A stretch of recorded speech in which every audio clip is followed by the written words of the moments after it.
안녕하세요. 오늘의 사연 읽겠습니다. 안녕하세요. 아들, 딸 키우고 사는 49세 주부입니다. 저는 어렸을 때 집이 어려워서 큰어머니 댁에서 살았습니다. 부모님께서는 일을 다니시느라 집에 잘 계시지도 않았기 때문에 큰어머니께서 밥도 차려주시고 방 한 칸을 내어주셔서 동생들과 지낼 수 있도록 해주셨습니다. 제가 학교에 들어가고부터는 큰어머니께서 많은 것을 가르쳐 주셨습니다. 덕분에 밥하는 법, 빨래, 청소며 집안일까지 배울 수 있어서 좋았지만 그 덕분에 그런 일들은 저와 제 동생들의 몫이 되었습니다. 큰어머니께서는 제 또래인 큰어머니의 자식들인 사촌 언니들에게는 집안일을 시키는 일이 없으셨고 심지어 행주 한 장 빠는 일에도 언니들에게는 극구 말리셨습니다.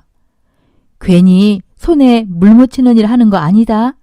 너희가 얼른 가서 빨아와 하시면서 저희에게 시키시곤 하셨습니다. 평소 놀이를 할 때도 사촌 언니들과는 함께 놀지 못하게 하셨고 밥도 저희 방에 따로 놓아주시곤 하셨습니다. 동생들이 시끄럽게 굴거나 밤에 화장실을 갈 때면은 눈치를 보아야 했고요. 그래서 저희들은 늘 조용히 지냈습니다. 가끔 부모님께서는 큰어머니 집으로 오셔서 저희 자매들이 잘 지내는지 확인하곤 하셨는데 막내 동생과 둘째 동생은 부모님께 제발 같이 살자고 울고불고 때렸었지만은 부모님은 안타까워하시면서 매번 그냥 가곤 하셨습니다. 그러던 어느 날 저는 용기를 내 부모님께 제가 동생들도 잘 돌보고 집안일도 할 수 있으니 저를 믿고서 집에서 함께 살 수 있도록 해달라고 이야기를 했고 부모님께서는 며칠 후에 저희를 데리고 가셨습니다. 하지만 그렇게 행복하게 5 식구가 옹기종기 모여 살던 것도 잠시뿐 부모님께서는 사고를 당하셨고 저희 자매는 셋이 살아갈 수밖에 없었습니다. 주변에서는 큰어머니가 그동안 아이들을 돌봐주셨으니 함께 데리고 살면 어떻겠냐고 제안을 받았었는데 큰어머니께서는 완강히 거부하시더군요. 쟤네 조그만 것들이 아주 야갔어.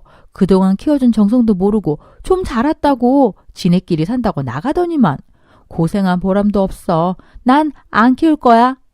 큰어머니의 말씀에 상처를 받기도 했고 저 역시도 눈치 보면서 사느니 동생들이랑 사는 게 낫겠다는 마음도 들어서 저는 11살 때부터 9살, 7살인 동생들을 키우면서 열심히 살았습니다. 이렇게 살아온 제가 불쌍하고 안쓰러웠는지 하늘에 계신 부모님께서는 제가 성인이 되자마자 세상에서 가장 따뜻한 남자를 보내주셨네요. 제가 다니던 공장의 반장님은 항상 솔선수범하던 분이셨습니다. 탈모가 심해 사람들은 대머리 반장님이라고 불렀지만 반장님은 항상 웃으시면서 사람들을 맞이해 주셨고 놀려도 그저 웃기만 하셨어요. 무거운 물건도 먼저 가서 옮겨주시고 아줌마들이 힘들다고 하면 잠시 쉬라고 하시면서 반장님이 대타로 일을 해주시기도 하셨으니 얼마나 좋은 사람이었는지 설명하기 입 아플 정도라니까요. 다들 고마워하면서 일했고 반장님 덕분에 공장 분위기도 좋았습니다. 반장님은 항상 여러 사람들을 챙겨주시는 분이라 전 그냥 당연히 반장님 역할이 그렇겠거니 생각했었죠. 그런데 저를 눈여겨보고 있던 모양이더라고요. 저는 공장에서 간식으로 받은 빵을 먹지 않고 항상 가방에 넣었었거든요. 집에 동생이 2이나 있는데 제가 그걸 어떻게 혼자 먹겠어요. 그런데 그 모습을 반장님이 보셨는지 저한테 주시면서 말씀하셨습니다. 난 밀가루가 싫은데 그동안 빵을 괜히 먹었나? 이제 빵 나오면 내 것까지 알아서 가져가 하시더라고요. 제가 불편하지 않도록 배려해 주시는 게 보여서 참 고마웠습니다. 하지만 저는 부담스러운 마음에 반장님께 말씀드렸죠. 저한테 그러지 않으셔도 돼요. 그랬더니 반장님은 쉬는 시간에 조용히 저를 부르시더군요. 혹시 내가 버릇없게 얘기한 것 같아 보여서 혼나는 건가 하고 조마조마하고 있었더니 제게 다가와서 자판기에 커피를 건네시면서 이렇게 말씀하시더라고요. 처음엔 너를 위해서가 아니라 널 닮은 내 동생이 떠올라서 챙겨주고 싶었어. 난 그 애한테 그렇게 다정한 오빠는 아니었거든. 그래서 그 애한테 미안한 마음을 너한테 갚으려고 했던 것 같아.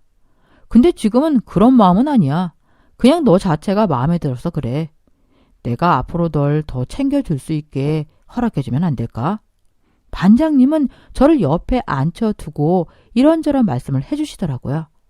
어릴 적 어머니를 잃고 게다가 얼마 전에는 동생도 잃었다고 하면서요. 아픔이 있는 사람이라고 생각하니 저 역시도 이 사람을 보듬어주고 싶다는 생각이 들었습니다. 이를 계기로 반장님과 저는 더 가까워졌습니다. 교제하기 전에도 그랬지만 반장님은 언제나 변함없이 저에게 따뜻하게 대해주셨어요. 물론 나이 차이가 많이 나서 기대고 싶은 마음이 생기기도 했지만은 3년 가까이 아빠처럼 제 곁에서 잘 챙겨주고 항상 먼저 다가와 준 덕분에 저는 성격도 밝아지고 마음이 편안해지더군요. 교제한 지 얼마 되지 않았을 때부터 저는 이미 반장님과의 밝은 미래를 꿈꿀 만큼 제가 처음으로 의지할 수 있는 상대를 만나 좋았습니다. 교제한 지 딱 3년이 되던 날 반장님은 앞으로도 무슨 일이든 걱정하지 말라고 다 잘 될 거라고 하시면서 저에게 청혼하더군요. 저는 그렇게 반장님과의 결혼 승낙을 받기 위해 처음으로 인사드리기 위해서 시아버지가 계신 집을 찾아가게 되었습니다. 소소하고 소박한 성격이라 이런 집에서 살 거라고는 생각도 못했었는데 제 생각과는 달리 근사하고 깔끔한 데다가 꽤 으리으리한 집에 살더군요. 저는 입구에 들어서자마자 집의 외관에 주눅이 들었습니다. 누구에게 잘 보이기 위해 인사하는 것도 처음이고 이렇게 근사한 집을 본 것도 처음이라서요. 게다가 예비 시아버지는 과묵한 분이고 감정을 잘 드러내지 않는 분이라는 말씀을 들었기 때문에 고민이 많이 되더군요. 제가 생글생글 웃으며 먼저 다가가야 하는지 아니면 그냥 얌전하고 조용한 사람을 좋아하시는지 전혀 몰랐기 때문에 더 걱정스러웠지요. 하지만 반장님은 저한테 그냥 있는 모습을 보여드리면 된다고 너무 부담 갖지 말라고 했습니다. 그렇게 떨리는 마음으로 시아버지를 만나게 되었네요. 그런데 시아버지는 저를 보자마자 자리에서 휙 일어나시더군요. 그러시고는 퉁명스럽게 말씀하셨습니다. 나이도 어린 것이 시집 와서 뭘 하겠냐? 괜히 네 등골이나 뽑아 먹을 것처럼 보이는구나. 부모도 안 계신다던데 재산도 없을 테고 내가 뭘 믿고 내 며느리를 맞이하겠냐? 앞으로는 얼굴도 안 봤으면 좋겠구나. 다신 찾아오지 마라. 하시면서 방으로 들어가시더군요. 저는 너무 서러웠습니다. 어려운 환경에서 자랐지만 그래도 꿋꿋하게 잘 살아왔다고 생각했는데 이렇게 모진 소리를 들으니 가슴에 빗으로 남더군요. 제가 꿈꿔왔던 결혼이 이렇게 허무하게 무너진다고 생각하니 너무 괴로웠습니다. 저는 반장님에게 이렇게 반대하는 결혼을 하느니 헤어지자고 말했습니다. 제가 반대 입장이 되어 상상해 보더라도 이렇게 좋은 집에 산다면은 보잘것없는 사람과의 결혼을 허락하지 않을 것 같았거든요. 그래서 속상하긴 했지만 시아버지를 원망하지는 않았습니다. 그냥 제 신세가 처량하게 느껴졌고 이런 제 신세는 제가 바꿀 수 없다는 것이 원망스러웠지요. 하지만 이 남자는 오히려 저를 꼭 잡더라고요. 나만 믿고 따라주면 안 될까? 아버지는 내가 차차 설득해 볼 테니까 너무 걱정하지 말고. 그리고 우리가 잘 사는 모습 보여드리면은 아버지께서도 분명 좋아하실 거야. 어릴 적부터 부모님 없이 자라서 시부모님 사랑 듬뿍 받으며 살고 싶었는데 저한테는 너무 큰 욕심이었나 봅니다. 오랜 기간 남편은 시아버지를 설득했지만 10년이 되도록 제 연락조차 받지 않으셨고 찾아가도 문도 열어주지 않으셨습니다. 급기야는 남편의 연락까지도 끊으셔서 남편도 이제 더 이상은 찾아가지 않겠노라며 포기하고 말았습니다. 남편은 이제는 아버지의 허락을 받을 필요도 기다릴 필요도 없으니 뒤늦은 결혼식을 하자고 했습니다. 저와 남편의 사이에서 8살, 5살 꼬맹이들도 낳은지라 함께 시장에 들어가 녀석들이 꽃가루도 뿌려주며 성대하게 결혼식을 올렸지요. 양가 부모님들의 자리가 비어있어 가슴 한켠이 아려왔지만 그럴수록 우리 부부가 힘을 합쳐서 더 꿋꿋하게 잘 살아야 한다고 다짐했습니다. 남편은 꾸준히 공장에 다녔고 8살 큰애가 동생을 잘 돌봐주는 덕분에 저도 한동안 나가지 못했던 공장에 다시 나가서 일할 수 있었습니다. 하지만 혹시나 늦을 수도 있을 귀가에 저는 항상 마음을 졸였었고 늦게까지 잔업을 해야 할 것 같은 날에는 제 동생에게 전화하여서 아이들 밥을 챙겨줄 것을 부탁했습니다. 다행히 아이들도 이모 말을 잘 따라 주었기 때문에 맞벌이를 할 수가 있었네요. 주변에서는 공장에서 남편이 상사이고 함께 일하기 때문에 눈치 볼 것 없이 편하게 일해서 좋겠다고들 하지만은 저는 그게 오히려 더 불편하고 부담스럽더군요. 제가 조금만 뒤처지면은 아줌마들 사이에서 남편 믿고 늦장 부린다는 말을 들을까봐 걱정이 됐었고, 저로 인해서 남편이 안 좋은 평판을 들을까봐 내내 행동을 조심하곤 했어요. 남편은 성실하게 잘해왔기 때문에 진급도 되고 매년 월급도 올랐습니다. 하지만 그만큼 남편이 일에 대한 책임감도 커졌기 때문에 제가 절대 방해하지 말아야겠다고 생각했고, 기회가 온다면은 남편이 임원 자리에 올라갈 수 있을 때까지 뒷바라지를 잘 해야겠다고 생각했습니다. 남편은 통솔력도 있고 일에도 능력이 뛰어난 사람이었으니까요. 남편이 일하는 모습을 보면서 이러한 사람이 있기에 회사가 더 커지는 거구나 라고 많이 느꼈거든요. 그래서 제가 감히 거들떠도 못 볼 높은 자리일지라도 남편은 할 수 있겠다 싶어 더 욕심이 생기기도 했네요. 그런데 어느 날 쉬는 시간에 공장 언니들이 웅성거리면서 이야기를 하고 있는 모습에 저도 끼어서 이야기를 듣게 되었습니다. 오랜만에 회장님이 공장에 오셔서 무슨 말씀을 하시는 모양인데 무슨 얘기인지 몰라도 공장 분위기까지 안 좋다고 하더군요. 괜히 불똥될지 모르니까 다들 조심하고 분위기 봐가면서 일해. 오늘은 절대 실수하지 말고 알았지? 저는 혹시나 남편이 싫은 소리를 듣지는 않았을까 걱정이 되었습니다. 임원들 회의하는 공간에 남편까지 불려갔다고 생각하니 무슨 일이 있긴 있는 것 같았거든요. 저는 남편이 무척이나 걱정이 되었습니다. 사무실 건물은 제가 들어갈 수 있는 공간이 아닌데도 무작정 들어갔죠. 무슨 용기에서 그랬는지 저는 주제도 모르고 회의실 쪽으로 갔습니다. 때마침 회의가 끝났는지 우르르 회의실에서 나오더군요. 멀리서 걸어오는 남편의 표정이 안 좋아 보여 전 남편을 부르려고 했습니다. 그런데 그 순간 남편의 뒤로 익숙한 얼굴이 보였습니다. 저는 한쪽 벽면에 살짝 숨어서 바라보았고 그 익숙한 얼굴은 시아버지가 분명했습니다. 시아버지가 여길 왜 오신 거지? 의아해하는 찰나에 시아버지는 제 남편에게 스치듯 말을 거시더군요. 네 고집 피우지 말고 애비 생각대로 해. 남편의 표정을 보니 대화가 잘 안 풀렸는지 답답해하는 표정이었고 시아버지는 그대로 남편 옆을 지나가시더군요. 도대체 이게 무슨 상황인가 싶었습니다. 저는 놀란 마음에 당장 공장으로 달려갔고 공장 언니들에게 이 회사 회장님 이름을 물어보았습니다. 헌데 다들 회장님 이름을 알 턱이 없었지요. 분명 시아버지는 높은 자리를 맡고 있을 거라는 생각이 들었습니다.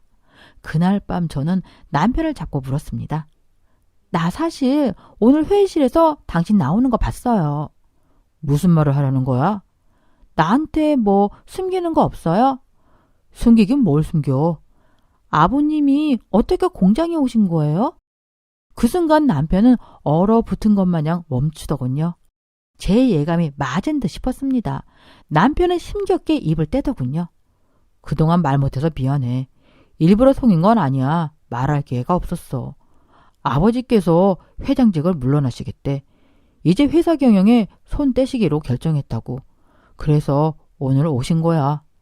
역시 제가 짐작한 대로였습니다. 시아버지가 회장님이었다니 전 믿을 수가 없었습니다. 드라마에서나 볼 듯한 큰 기업의 회장님이 저희 시아버지였다는 게 놀랍기만 했습니다. 게다가 남편은 회장님 아들이자 재벌집 자식이라기에는 다소 거리가 먼 소박한 삶을 살고 있었고 단 한 번도 내색하거나 돈을 허투루 쓴 적도 없었으니까요. 한편으로는 시아버지에게 배신감도 들었습니다. 저는 가진 것 없이 못 도와드렸지만 시아버지께선 형편이 괜찮으시면서 어떻게 한 번을 도와주지 않을 수가 있었나 하고요. 전셋집을 얻을 때도 아이를 낳았을 때도 아이가 병원에 갈 때도 시댁에 가서 문 앞에 서서 아무 일을 두드려도 문 열어주지 않고 심지어 대꾸도 안 했던 이유가 제가 돈을 뺏어갈 것 같아서 그랬던 건가 싶어 더더욱 우라가 치밀었습니다. 그런데 오늘 남편의 표정을 보니 남편이 저로 인해 아버지와 거리가 멀어지더니 이제 공장장 자리에서도 물러나게 된 게 아닌가 싶어서 삶의 회한이 느껴지더군요. 저와 너무나도 다른 환경에서 자란 남편은 애초에 저와 만나지 말았어야 할 사람인데 이 모든 게 다 보잘것없는 저 때문에 남편이 피해를 보는 것만 같아서 가슴이 미어졌습니다. 저는 용기를 내서 남편에게 말했습니다. 내가 당신을 선택해서 당신이 이렇게 힘들게 살아야 하는 거라면은 내가 지금이라도 물러날게요. 내가 그동안 주제도 모르고 당신을 이렇게 고생만 시키네요. 아니야, 그런 거. 당신이 있으니까 여태 그나마 버텨온 거야. 그러니까 그런 말 하지 마. 그래도 당신은 내가 아니었으면 더 좋은 삶을 살 수 있었을 텐데. 아버님께서 자기 그만 나오라고 하신 거 맞죠? 나 때문에 그러신 거죠? 아니, 아버지께서 물러나시면서 나보고 회장 자리를 맡아달라고 하셨어. 하지만 난 못하겠다고 말했지. 아버지께서 지금 나한테 괜한 고집을 피우시는 거야. 당신하고 상의도 없이 내 마음대로 결정해서 미안해. 우리 생활엔 피해 없도록 조만간 다른 직장 구할게. 전 머리에 폭탄을 맞은 듯 두통이 밀려오고 이 상황이 어처구니가 없었습니다. 시아버지가 회장인 것도 충격인데 물려받은 회장 자리를 내치는 남편이라니. 전 시아버지와 남편 둘 다 이해할 수가 없더군요. 남편은 공장에 대한 애정도 있고 분명 잘 이끌어갈 수 있는 사람이 맞지만 그 자리를 거부한 걸로 봐서 아버지와 기싸움을 하는 걸로밖에는 안 보였네요. 하지만 그 고집불통을 제가 어떻게 말리겠어요. 그냥 남편의 뜻에 따를 수밖에 없었습니다. 시간이 지나면 다시 공장으로 돌아가고 싶은 마음이 생길 테고 그럼 그때 제가 설득하면 되지 않을까 싶기도 했고요. 남편은 금방 새로운 직장을 구했습니다. 공장 일은 지긋지긋하고 너무 힘들어서 벗어나고 싶어서 그런 거라고 말했지만 남편은 공장 생각을 억지로 잊기 위해서 새로운 일을 시작하려는 것만 같았어요. 전 옆에서 아무런 힘이 되어줄 수 없다는 게 참으로 힘들더군요. 전 남편에게 말했습니다. 당신이 나한테 힘이 되어줬던 것처럼 나도 당신에게 힘이 되어주고 싶어요. 새로운 일도 나랑 함께하면 안 돼요? 당신이 할 수 없는 일이야. 그동안 고생했으니 이젠 일 같은 거 하지 마. 돈은 내가 벌어올게. 남편이 그만둔 공장을 저 혼자 나갈 수는 없었습니다. 저는 불안한 마음에 남편의 뒤를 쫓았습니다. 어디서 무슨 일을 하는지 알아야 마음이 놓일 것 같았거든요. 공장이 지긋지긋하다는 남편은 다른 공장에 나가는 것 같았습니다. 공장 관리를 오랫동안 맡아왔으니 잘할 수 있는 것도 그 분야기에 택한 것이겠죠. 하지만 남편이 나가는 새로운 공장은 기기들이 크고 무거워서 자칫하면 위험해 보이기도 했습니다. 게다가 아무리 전문가라 할지라도 그동안 다루던 기계와 다르니 숙련되기까지 많은 시간이 걸릴 테고요. 남편은 열정적인 사람이라 남들보다 빨리 배우고 싶어하는 욕심을 부리곤 했는데 새로운 공장에서도 마찬가지인 것 같았습니다.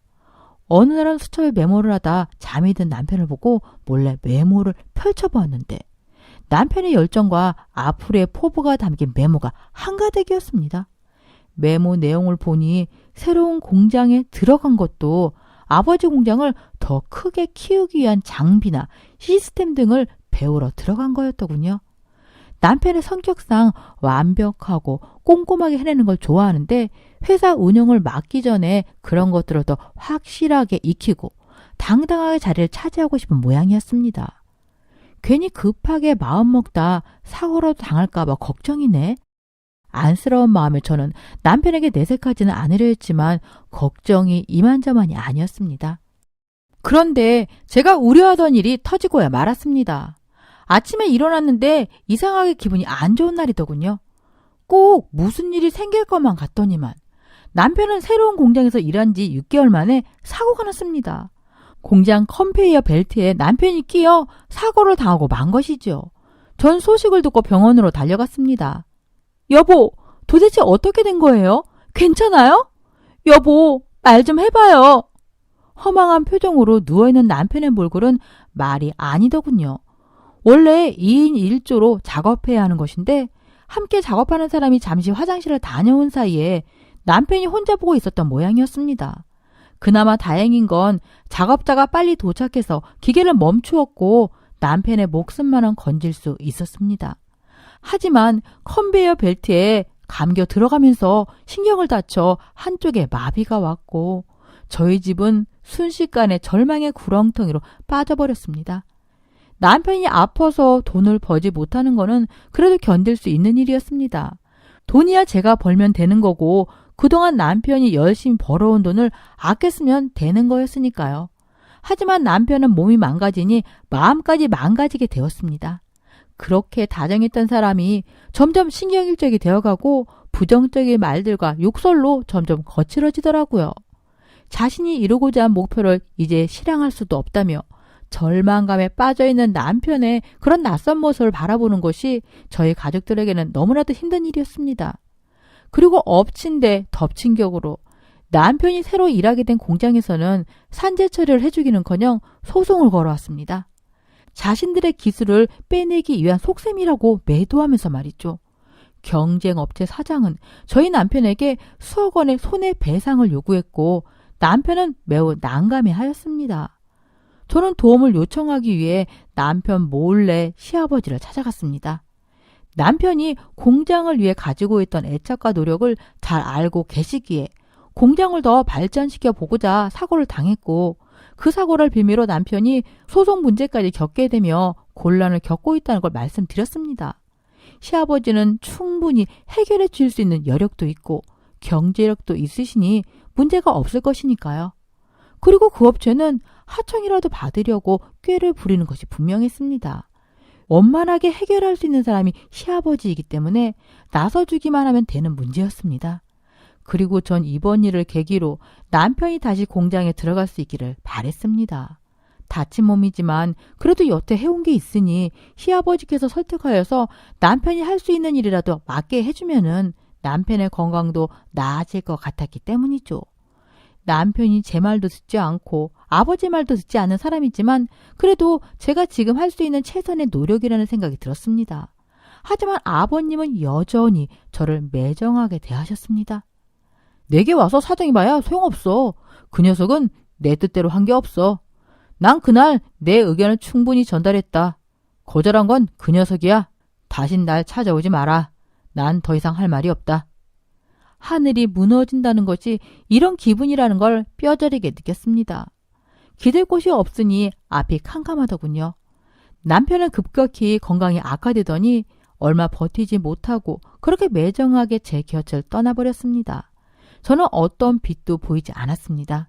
제 삶을 비춰주던 등대 같고 따뜻한 온기를 전해주던 난로 같은 사람이 제 곁에 없으니 저도 숨쉴 용기가 나질 않더군요. 장례식장에서조차 시아버지를 마주하기도 싫었습니다. 그리고 제 자신도 싫어졌습니다. 한 사람의 인생을 송두리째 망가뜨렸다는 자책이 너무 커서 그냥 이대로 끝내고만 싶었습니다. 하루에도 몇 번씩 가슴이 답답했고 무너지는 듯 했습니다.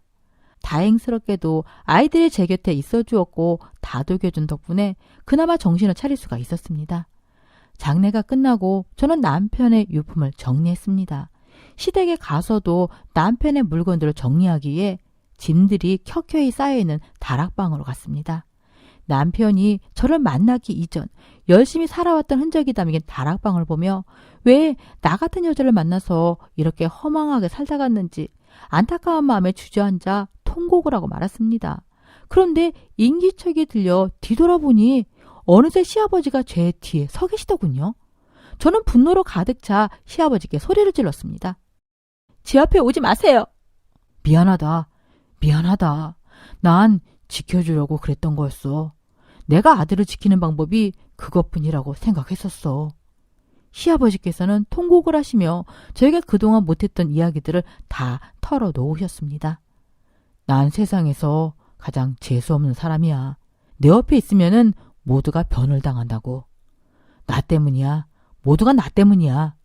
아내를 잃고 절망 속에 살았던 이야기, 그리고 그 아내에 대한 애착이 딸에 대한 집착으로 변했고 그렇게 애지중지하게 여기던 딸도 잃고 세상을 등지듯 살았다고 하시더군요. 그런데 제가 죽은 아가씨와 많이 닮았다고 하시면서 제 얼굴을 보니 아가씨가 떠올라 많이 놀랐고 그리움에 견딜 수 없었다고 하시더군요. 한 번 잃었기 때문에 두 번은 잃고 싶지 않았고 그 후로는 아들도 멀리함을 지냈고 회사에 큰일이 있지 않는 한 거의 은둔 생활을 하다시피 하며 살아야 아들이 잘 살 수 있다고 믿었다네요. 남편이 사고를 당했다는 소식을 들었을 때도 회사에 가서 경영권을 준다는 이야기를 전하기 위해 마주했기 때문에 그런 병변을 당했다고 하시면서 한탄을 하시더군요.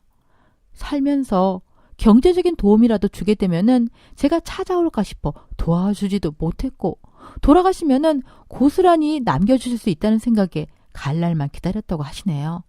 이런 생각을 이야기한다면 미신이고 착각이라고 할 게 뻔하니 아무한테도 이야기할 수가 없었다고 하시면서 제 손을 꼭 잡으며 사과를 하셨습니다. 그리고는 품에서 서류를 하나 건네시더군요. 난 이제 아무것도 필요 없다. 아내도 잃고 자식도 잃고 다 잃었어. 나랑 있으면 너도 안 좋은 일 당할지도 몰라. 제발 내 곁을 떠나서 손주들이랑 무탈하게 잘 살거라. 넌 아직 젊으니까 재혼하고 그 집에서는 꼭 사랑받는 며느리가 되려무나. 어서 가. 어서. 시아버지는 제게 100억을 건네시더군요. 하지만 제게 이게 다 무슨 소용인가요? 저는 아버님의 손을 잡고 말씀드렸습니다. 아버님, 저 역시도 지지리도 복 없는 사람이에요. 더 이상의 나쁜 일은 일어날 수도 없을 겁니다. 그리고 그런 생각 때문에 여태 혼자 힘들게 살아오셨으니 이제 저희와 함께 사세요. 아버님을 설득하는 게 쉽지는 않았고 아직 아버님께서 많이 불편해 하시지만 금방 적응해 가실 수 있도록 손주들과 제가 많이 노력하고 있습니다. 아버님께 너무 자책하며 살지 않으셨으면 좋겠다고 말씀드리고 싶어요. 얼른 힘내시고 기운 차리셨으면 좋겠습니다. 저도 남편이 지켜보고 있을 테니 이제 힘내려고요. 다시 열심히 살겠습니다. 긴 이야기 들어주셔서 감사합니다. 안녕하세요. 저는 수원에 살고 있는 30대 여자입니다. 작년에 이혼의 아픔을 겪었지만 지금은 누구에게도 편안하게 말할 수 있게 되었나요? 그래서 제가 즐겨 듣던 채널에 사연을 신청합니다. 꼭 뽑혔으면 좋겠어요. 가족들과 친구들은 저에게 이런 말을 자주 했습니다. 좀 나가서 놀아라. 일 좀 그만하고 하루 정도는 쉬어. 다른 애들처럼 나가서 남자도 좀 만나라 등 회사와 집 밖에 모르는 반듯한 제 인생을 조금이라도 풀어주라는 말들이었어요. 그런데 저는 일하는 게 재미있어서 일만 하는 거였죠. 제가 하는 일은 화장품을 연구하고 제작하는 업무입니다. 지금 직장을 얻기 위해서 노력한 게 대학 4년과 대학원 2년까지 정말 엉덩이만 붙이고 공부만 해서 지금 자리에 오르게 된 거였어요. 물론 연구실에서 여러 가지 성분을 조합하고 화장품을 만들어내는 게 지루해 보일 수도 있는데 저에게는 의미 있고 행복한 일이었습니다. 실제 제가 연구하고 제작한 화장품이 출시되어서 불티나게 팔리는 걸 보고 나면은 뿌듯한 마음에 연구실에서 더 많은 실험에 몰두하곤 했으니까요. 게다가 집과 연구실만 다니니 이동 경로는 지하철을 타고 같은 거리를 걷는 게 전부였죠. 그래서 길에서 마주치는 사람들도 꼭 봤던 사람을 또 본 것 같은 기분이 들었습니다. 그렇게 바뀔 것 같지 않던 저의 일상은 한 사람에 의해 달라지고 변하게 되었어요. 바로 그 사람을 만나게 되면서였죠. 평소와 같이 아무 생각 없이 연구실로 걸어가고 있는데 누군가가 저의 팔을 툭 치는 게 아니겠어요? 그래서 저는 기분 나쁜 얼굴로 돌아보았습니다. 그런데 키가 훤칠하고 얼굴도 영화배우처럼 잘생긴 남자가 저에게 말을 걸었어요. 저 그쪽한테 첫눈에 반했습니다. 죄송하지만 연락처 좀 알려주시면 안 될까요? 저는 너무 당황해서 아무 말도 못하고 그 사람의 얼굴을 빤히 보고 말았죠. 그리고는 저도 모르게 잘생기셨어요 하고 속마음을 말해버리고 말았습니다. 그래서 저는 너무 창피해 뒤로 돌아 달리기 시작했습니다. 그런데 그 남자가 제 옆을 같이 달리고 있는 게 아니겠어요? 그러다 저는 숨이 차서 멈추었고 그 사람도 숨을 헉헉거리다가 말을 이어갔습니다. 진짜로 첫눈에 반했습니다. 실례가 안 된다면 우린 나중에 밥이라도 라면서 휴대폰을 저에게 넘겨주는 거예요. 그리고 저는 제 번호를 눌러주었죠. 사실 저도 그 사람한테 반했으니까요. 이틀 뒤 우리는 초밥집에서 식사를 했고 카페에서 커피를 마시며 수다를 떨었습니다. 이상하게 그 사람 앞에서는 창피한지도 모르고 별의별 이야기를 다 떠드는 것 같았죠. 그리고 제 이야기를 잘 들어주고 미소 지어주는 모습이 제가 그동안 기다려왔던 이상인 것 같았어요.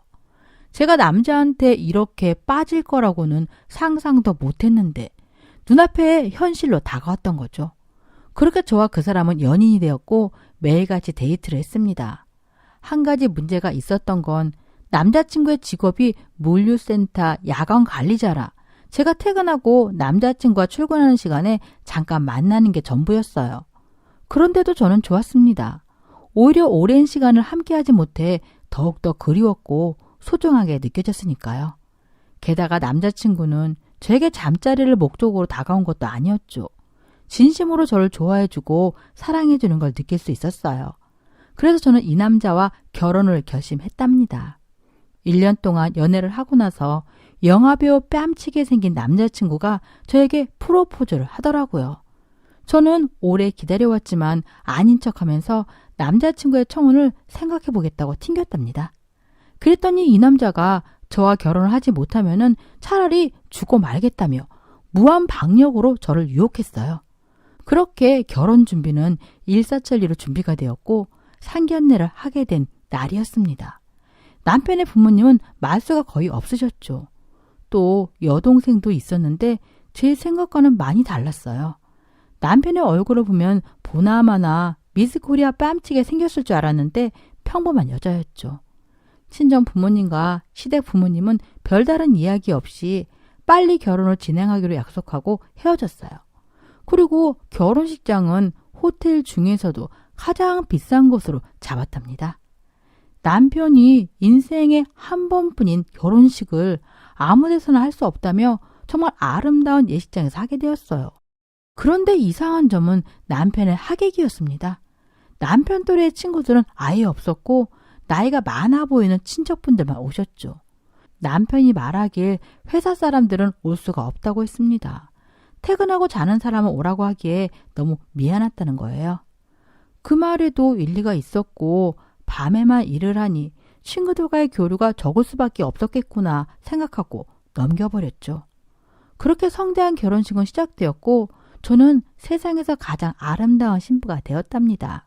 물론 그 시간뿐이었지만 저에겐 너무 행복한 시간이었어요. 그리고 남편이 마련한 신혼집은 강남의 아파트였습니다. 제가 드리는 혼수는 아파트만큼 고가는 아니었어요. 남편은 앞으로 돈 걱정 말고 하고 싶은 일이나 마음껏 하라고 말해주었죠. 제가 생각했던 것보다 물류센터 관리직은 돈을 많이 버는 직업이었나 봅니다. 그런데 밤에 일하는 남편과 낮에 일하는 제가 만나서 사랑을 나누기는 시간적 여유가 없었어요. 우리 둘 다 거의 안 쉬고 일을 했거든요. 이러면 안 되겠다 싶어서 저는 연구소에를 일주일에 3번만 출근하기로 다시 계약을 했답니다. 비록 연봉이 깎일지라도 저에게 남편과의 시간이 더 중요했기 때문에 하나도 아깝지 않았어요. 그러자 주변 친구들은 드디어 제가 변했다며 좋아했죠. 부모님도 남편을 잘 만나서 제가 달라졌다며 기뻐하셨고요. 그래서 남편과 저는 일주일에 2-3번은 함께 보내는 시간이 생겼습니다. 그러니 사랑을 나눌 기회도 여러 번 있었죠. 남편이 저를 안아주고 나면 저는 생각했습니다. 이 남자 도대체 못하는 게 뭘까? 라고 말이죠. 우리 부부는 소소한 것부터 서로가 원하는 걸 하나씩 해보기로 했답니다. 저는 남편과 대형마트를 함께 가는 것부터 하자고 했어요. 늘 낮에는 잠만 자는 남편이었기에 하루 월차를 내고 마트로 향했답니다. 남편은 카트에 숙취 음료를 실컷 담았어요. 물류센터 일이 끝나면 술자리로 회포를 푼다고 해서 술을 많이 마셔야 할 수밖에 없기 때문에 남편에게는 숙취 음료가 가장 중요했답니다.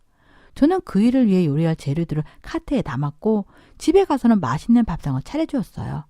그러자 그이는 누군가 자신을 위해 요리를 해준 게 얼마만인지 모르겠다면서 울먹이며 밥을 먹었어요. 그래서 저는 여보, 당신 어머님이 밥을 안 해줬어? 라고 물었더니 응, 엄마는 늘 밖으로 두는 분이셨어. 지폐 몇 장 쥐어주면서 알아서 배를 채우라고 하셨던 분이야. 라며 충격적인 고백을 하는 겁니다. 시댁 식구들이 심상치 않더니 남편이 어릴 적부터 대면대면한 사이였던 거죠. 그제야 저는 이해할 수 있었어요. 시부모님들이 저희에게 연락은커녕 피하고만 계셨으니까요. 아마 정상적인 집안이 아니었나 봅니다. 저는 남편의 상처를 들춰낸 것 같아서 더는 묻지 않았습니다. 그리고 매일은 아니지만 자주 따뜻한 밥을 차려주겠다고 약속했어요. 그렇게 저와 남편은 평화롭고 행복한 신혼생활을 이어갔습니다. 남편은 제 연봉이 삭감된 걸 알고서는 한 달에 1,000만 원씩 저에게 주었어요. 제가 달라는 말도 안 했는데 그냥 아낌없이 주고 싶다면서 저에게 베풀었죠. 물론 저는 그 돈을 저를 위해 쓰는 것이 아니라 남편과의 미래를 위해서 모으고 있었습니다. 그렇게 알면 알수록 제 남편은 저에게 보물 같은 존재였어요. 제가 전생에 나라를 구했나 싶을 정도로 행운아로 느껴지는 나날이었습니다. 그러던 어느 날 머리를 하러 미용실에 갔어요. 어떤 스타일을 할지 사진을 보고 고르고 있는데 낯익은 얼굴이 보였죠. 파마기계에 머리를 고정하고 있는 여자는 다름 아닌 제 시어머니였습니다. 저는 재빨리 일어나 인사를 드렸어요. 어머님, 그동안 안녕하셨어요? 연락이 너무 안 돼서 걱정하고 있었는데 여기서 뵙네요. 그러자 시어머니는 응? 아, 그래. 내가 돋보기를 안 써서 누군가 했다. 그래, 잘 지내고 있지? 라고 말씀하시며 어색한 미소를 지으셨습니다. 저는 과거에 어땠을지 몰라도 지금은 남편과 시어머니를 가깝게 만들어드리고 싶었어요. 그것 또한 남편을 위한 행동이었죠. 그래서 저는 머리가 끝나는 대로 저희 집으로 가자고 말씀드렸습니다. 그런데 시어머니는 아니다, 내가 바빠서 오늘은 못 가겠구나 하시며 저의 초대를 거절하시더라고요. 그래서 알겠다고 말씀드리고 자리를 떠나려고 하는데 웬 남자가 저희 시어머니께 엄마, 아직 멀었어? 다 됐지? 하며 말을 거는 겁니다. 어리둥절한 저는 시어머니께 이분 누구세요? 저한테 시동생이 있었나요, 어머님? 이라고 물었죠. 그러자 시어머니는 식은땀을 흘리며 자리에서 박차고 일어나시더니 도망가기 시작했어요. 저는 얼떨결에 따라갔고 시어머니를 엄마라고 부르던 남자도 따라 달렸죠. 나이가 있으신 어머님은 얼마 못 가 멈추셨고 저에게 미안해요. 아가씨, 저는 이러면서 갑자기 존댓말을 하시는 겁니다. 그래서 저는 시어머니께 왜 그러시냐고 물었더니 사실은 부모 대행 알바를 한 거예요. 제가 그쪽 전문 배우거든요. 새댁 남편하고 저랑은 피 한 방울도 섞이지 않은 남남이에요. 정말 미안해요. 그러니까 나 좀 보내줘요. 라면서 쟁걸음으로 제 앞에서 사라지셨습니다. 저는 너무 황당해서 그 자리에 멍하니 서 있었죠. 머리에서 쥐가 났고 목이 타들어가자 편의점으로 들어가 물을 사 먹었습니다. 집으로 돌아가 잠이 들어있는 남편이 깨어날 때까지 기다렸어요. 뭔가 사연이 있겠지 생각하고 좋은 말로 물어볼 생각이었죠. 모른 채 넘어가려고 했지만 그건 아니라는 생각이 들었습니다. 어쨌든 저에게 거짓말을 한 것이기 때문에 진실을 알아야만 했으니까요. 오후 5시가 되자 남편이 앓는 소리를 내며 일어나서 저녁을 준비하는 저에게 다가와 뽀뽀를 했습니다. 저는 아무렇지 않게 식사 준비를 했고 밥을 다 먹고 나면 물을 생각이었죠. 그렇게 밥을 먹으면서 맛있다고 말하며 저를 기분 좋게 해준 남편에게 저는 진지한 얼굴로 묻기 시작했습니다. 나 오늘 시어머니 만났어. 제 말이 끝나자 남편은 얼굴이 빨개지더니 사례가 들려 기침을 했어요. 왜 거짓말했어? 라고 물었더니 무슨 거짓말? 이라며 시침을 떼더라고요. 그래서 저는 미용실에서 있었던 일을 설명했습니다. 이윽고 남편은 꿀먹은 벙어리가 되었고 무슨 말을 할지 생각하는 것 같았죠. 자기야, 진실만 말해. 다른 거짓말로 넘어가려 하지 말고. 그렇게 제 말을 듣더니 솔직하게 말하겠다며 제 손을 잡았습니다. 사실 우리 부모님이랑 헤어진 지 오래되었어. 내가 초등학교 6학년 때 두 분이 이혼하시면서 각자 가정을 꾸리시고 나는 버려졌어. 할머니 손에 키워지긴 했지만 중학교 때 집을 나와서 알바를 하면서 살았어. 그리고 학교도 못 다녔어. 중학교, 고등학교 모두 검정고시로 대신했고 대학은 문턱도 밟아보지 못했어. 지금 내가 하는 관리직이 되려고 10수년을 몸바쳐 이리 왔어. 그게 전부고 진실이야. 거짓말해서 미안해. 당신과 비교가 되어서 결혼하지 못할까봐 거짓말했어. 한 번만 용서해 줄래? 그러면서 지난 일들을 모두 털어내며 고백하는데 결국 저는 눈물을 쏟고 말았습니다. 그동안 남편이 혼자 살아오며 고생했던 날들이 제 머릿속으로 그려졌기 때문이었죠. 그렇게 저는 용서가 아니라 남편을 더 사랑하게 되었습니다. 여보, 앞으로 내가 당신 아내이고 친구이자 부모가 될 거야. 그러니까 기죽지 마. 알겠지? 하며 남편을 위로했어요. 그리고 모든 오해가 풀린 우리는 남편이 출근하기 전에 사랑을 나누었습니다. 그 순간은 정말이지 최고의 남자였죠. 다른 여자가 아닌 저에게 와줘서 고맙고 감사할 따름이었어요. 그렇게 신혼생활은 계속되었고 저에게는 하나의 욕심이 생겼습니다. 바로 아이였죠. 남편을 닮은 아들을 낳고 싶었어요. 그래서 남편에게 아이를 가져보자고 말해봤지만 남편은 지금 하는 밭일을 그만두고 사업을 시작하게 되면은 그때 갖자고 했습니다. 그래서 전 무슨 사업을 생각하냐고 물었죠. 그러자 남편이 물류센터에서 일하다 보니까 주류하고 음료를 납품하는 사업을 하고 싶어서 아이템도 괜찮고 먹고 사는데 지장은 없을 것 같아. 거기다가 당신과 함께하는 시간이 훨씬 많아질 거야. 라며 자신의 계획을 저에게 설명해 주었습니다. 그리고 당연히 저는 좋아, 그때까지 기다릴게. 하지만 너무 길어지면 안 돼. 나도 충분히 벌고 있으니까 혼자서 다 떠맡으려고 하지 말고 알겠지? 하고 말해 주었어요.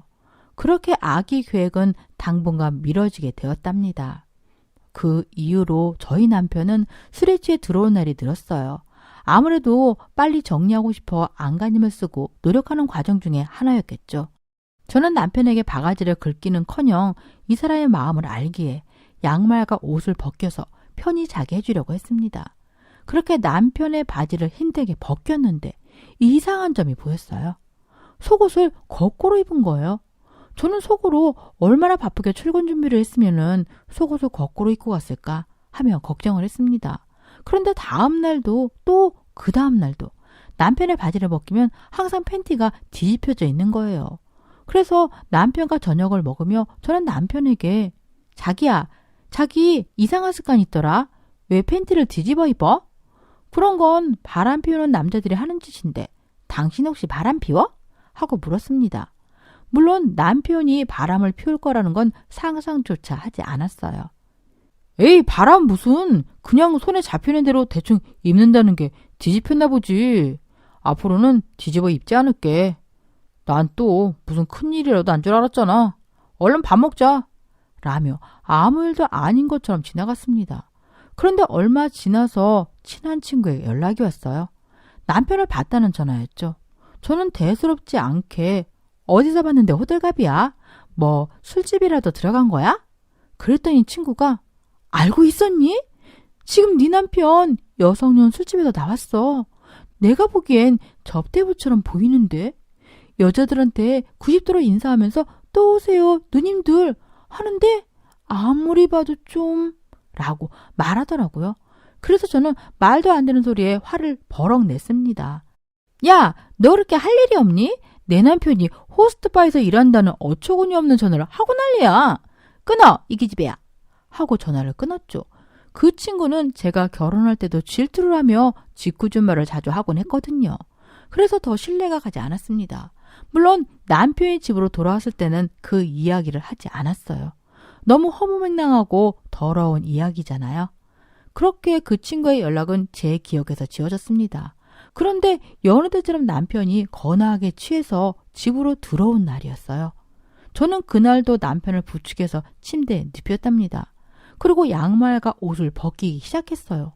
바지를 벗겨내자 또 속옷이 뒤집혀져 있는 겁니다. 못 고치는 습관이겠거니 하고 무시하려고 하다가 남편의 주머니를 뒤져봤어요. 그런데 호스트바가 적힌 라이터가 나오더라고요. 저는 순간 소름이 끼쳐서 라이터를 놓치고 말았답니다. 그리고 그동안 남편의 행실에 대해서 짚어보니까 제게 거짓말을 한 이력이 있어서 직업 또한 속이고 있을 수도 있겠다는 생각이 들었습니다. 게다가 친하진 않지만 친구의 연락도 신빙성이 있어 보였어요. 그 친구가 잘못 본 것일 수도 있지만은 남편 주머니에서 호스트바 라이터가 나왔으니 의심을 해볼 수는 있는 거였죠. 결국 저는 다음날 월차를 내고 남편을 미행하기로 했습니다. 택시를 타고 출근하는 남편은 물류센터가 아닌 미용실로 들어갔어요. 그리고 한참 뒤에 고급스러운 정장과 메이크업을 하고 나오는 남편을 보게 되었죠. 그렇게 여러 명의 남자를 거닐고 남편이 향한 곳은 지하의 술집이었습니다. 빨간 LED로 호스트바가 번쩍거리는 가게였어요. 저는 그때까지도 믿지 않았습니다. 뭔가 잘못되었다는 생각을 했고 잘못된 걸 바로 잡아야겠다고 판단했어요. 진실을 알기 위해서는 호랑이 굴에 들어가야 했습니다.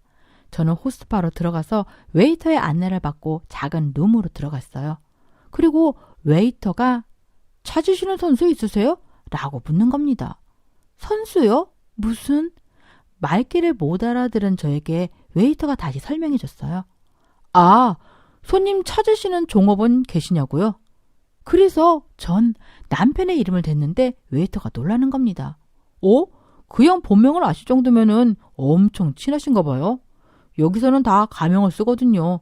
금방 불러드릴게요. 이윽고 문을 열고 들어오는 멋진 남자는 제 남편이 맞았습니다. 저를 보고 당황한 남편은 문을 닫고 아무 말도 못한 채 서 있었어요. 그래서 제가 먼저 말을 꺼냈습니다. 여기가 물류센터야? 당신 도대체 정체가 뭐야?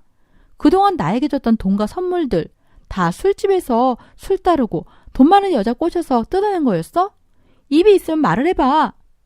그러자 그이는 제 앞에 무릎을 꿇었습니다. 그리고 뜨거운 눈물을 흘렸어요. 여보, 정말 미안해. 나 쓰레기인 거 인정해. 그동안 이렇게 돈 벌어온 것도 사실이야. 그런데 당신을 사랑한 건 진심이야. 내가 사업할 거라고 했잖아. 그때가 되면 모두 정리할 생각이었어. 그의 말에 저는 따기를 날렸죠. 이제 알겠네. 당신 팬티가 매일 뒤집혀 있던 이유를 말이야. 여자랑 구르고 들어와서 나를 안고 싶었니? 이 더러운 인간아. 아무리 돈이 좋아도 그렇지. 이건 아니야. 나에게 이런 거짓말을 한 당신을 도저히 용서할 수 없어. 잠시 침묵이 흘렀고 남편은 다시 떨리는 목소리로 말했어요. 내가 당신하고 결혼하지 못하면은 죽는 게 낫다고 한 말 기억나? 당신이 날 버리면 난 죽고 말 거야. 당신이 없으면은 나는 아무것도 아닌 쓰레기에 불과해. 제발 나를 용서해줘. 지금 당장 그만두고 다른 곳으로 떠나자. 당신이 원하는 아이도 낳고 말이야. 저는 터져나오는 눈물을 참아내고 고개를 가로저었습니다. 그리고 술집에서 나와서 참았던 눈물을 쏟아냈어요. 이후 택시를 타고 친정으로 갔습니다. 남편이 집으로 가는 거는 불보듯 뻔하니까요. 남편에게 계속 전화가 걸려왔지만 받지 않았습니다. 얼마 후 저는 남편에게 이혼 소장을 보냈어요. 사기 결혼으로 고소를 할까 했지만은 제가 그 일을 사랑한 게 모두 가짜가 되어버리는 것 같아서 포기하고 말았죠. 게다가 남편에게 문자 한 통이 왔는데 위자료는 얼마든지 줄 테니 소송으로는 가지 말자고 했습니다. 그렇게 저희는 법원에서 마지막 만남을 가졌고 이별을 택한 제 의사를 존중해 주었어요. 그리고 법원 앞에서 남편은 슬피 울며 언제라도 용서하고 자신을 받아줄 수 있다면 찾아달라고 말했습니다. 저는 고개를 끄덕이고 손을 흔들면서 남편과 이별을 했어요. 그리고 그렇게 남편의 흔적이 지워지고 상처가 아물었을 때쯤 친한 친구와 술 한잔을 하기 위해서 번화가에서 만났습니다. 오랜만에 외출이라 먹고 싶었던 음식을 실컷 먹으며 돌아다녔죠. 저와 친구는 한껏 취해 비틀거리면서 거리를 걸었고 친구가 마지막으로 와인바를 가자며 저를 이끌었답니다. 그때 누군가 우리에게 전단지를 주면서 놀러 오십시오 누님들. 멋지고 잘생긴 남자들이 기다리고 있습니다. 하고 말하더라고요. 그 목소리는 제가 평생 잊지 못할 목소리였죠. 이혼한 남편의 목소리였거든요. 저와 전 남편은 눈을 마주쳤고 서로 아무 말도 하지 못했습니다. 저는 고개를 끄덕이고 시선을 돌렸습니다. 그러자 전 남편도 고개를 돌려서 다른 여자들에게 전단지를 돌렸어요. 그게 제가 마지막으로 본 전 남편의 모습이었습니다. 시간이 지난 요즘 가끔 생각이 들어요. 제가 남편을 잡아줬더라면 새로운 인생을 살 수 있었을까요? 아니면 변하지 못한 지하의 삶을 계속 이어갔을까요? 제 선택에 후회는 하지 않지만은 어쩌면 그 사람을 더 깊은 어둠으로 버린 게 제가 아니었을까 하는 생각이 듭니다. 열 길 물속은 알아도 한 길 사람 속은 모른다는 말처럼 전 아직도 그 사람의 속을 모르겠어요. 지금까지 제 이야기를 들어주신 모든 분께 감사드립니다. 여러분의 생각이 궁금하네요. 댓글로 많은 생각 남겨주세요. 안녕하세요. 서울 성북동에 살고 있는 35살 주부입니다. 요즘 일교차가 심해서 감기에 걸리기 참 쉬운 것 같아요. 오늘 들려드릴 제 이야기도 꼭 요즘 같은 날씨에 있었던 일이에요. 그 일 덕분에 주변 사람들도 싹 정리하게 되었고 인생에 큰 변화를 줬을 만큼 대단한 일이었죠. 저희 집안은 잘 사는 편이었어요. 아버지가 딱 지금 제 나이에 사업을 시작하셨는데 그게 지금까지 잘 되어서 가업으로 남을 만큼 사업이 성장했었으니까요. 아버지가 제게 앞으로 잘 관리해보라며 운영하시던 가게 하나를 물려주셨을 때쯤 저도 남편을 만났죠. 남편은 직장인이었는데 남편의 성실하고 자상한 매력에 빠져 결혼을 했던 것 같아요. 하지만 남편은 결혼을 하고 얼마 지나지 않아서 지방 출장 때문에 집을 비웠답니다. 그리고 그 자리에 시어머니가 들어오셨죠. 딱히 불편하거나 그렇진 않았어요. 제가 바쁘거나 필요한 날이면 시어머니가 아들을 봐주게 해도 좋고 또 저와 시어머니의 관계가 그렇게 나쁘지만은 않았거든요. 가끔 같이 골프도 치러 가고 백화점으로 쇼핑도 가고 할 만큼 사이가 좋았답니다. 저도 종일을 어린 아들과 집에 있기에는 외로움도 있고 또 모든 집안일을 저에게 맡길 만큼 시어머니가 꽉 막힌 분도 아니라서 솔직히 시어머니의 존재가 참 반가웠어요. 어쨌든 참 무난한 삶이었죠. 미술을 배우는 아들이 학원을 마치고 집에 돌아오면 저는 시어머니와 함께 저녁을 먹고 밤이 되면 아들을 재우고 시어머니와 함께 밤 산책을 나가거나 와인 한잔하며 잠에 드는 그런 나날들을 보냈어요. 행복했다면 행복했답니다. 그런데 언젠가부터 집안에 묘한 기류가 흐르기 시작하더군요.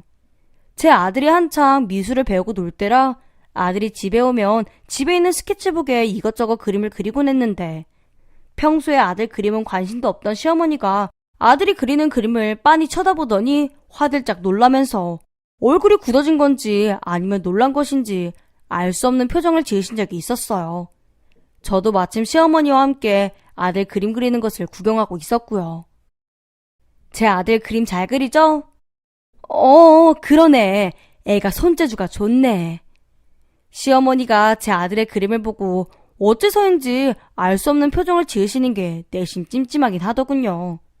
잘 그렸다고 칭찬을 하시는 것도 아니고 못 그렸다고 혼을 내시는 것도 아니고 고작 7살짜리 아이 그림에 볼 게 뭐 있다고 알 수 없는 표정을 지으시는 건지 알 턱이 없었어요.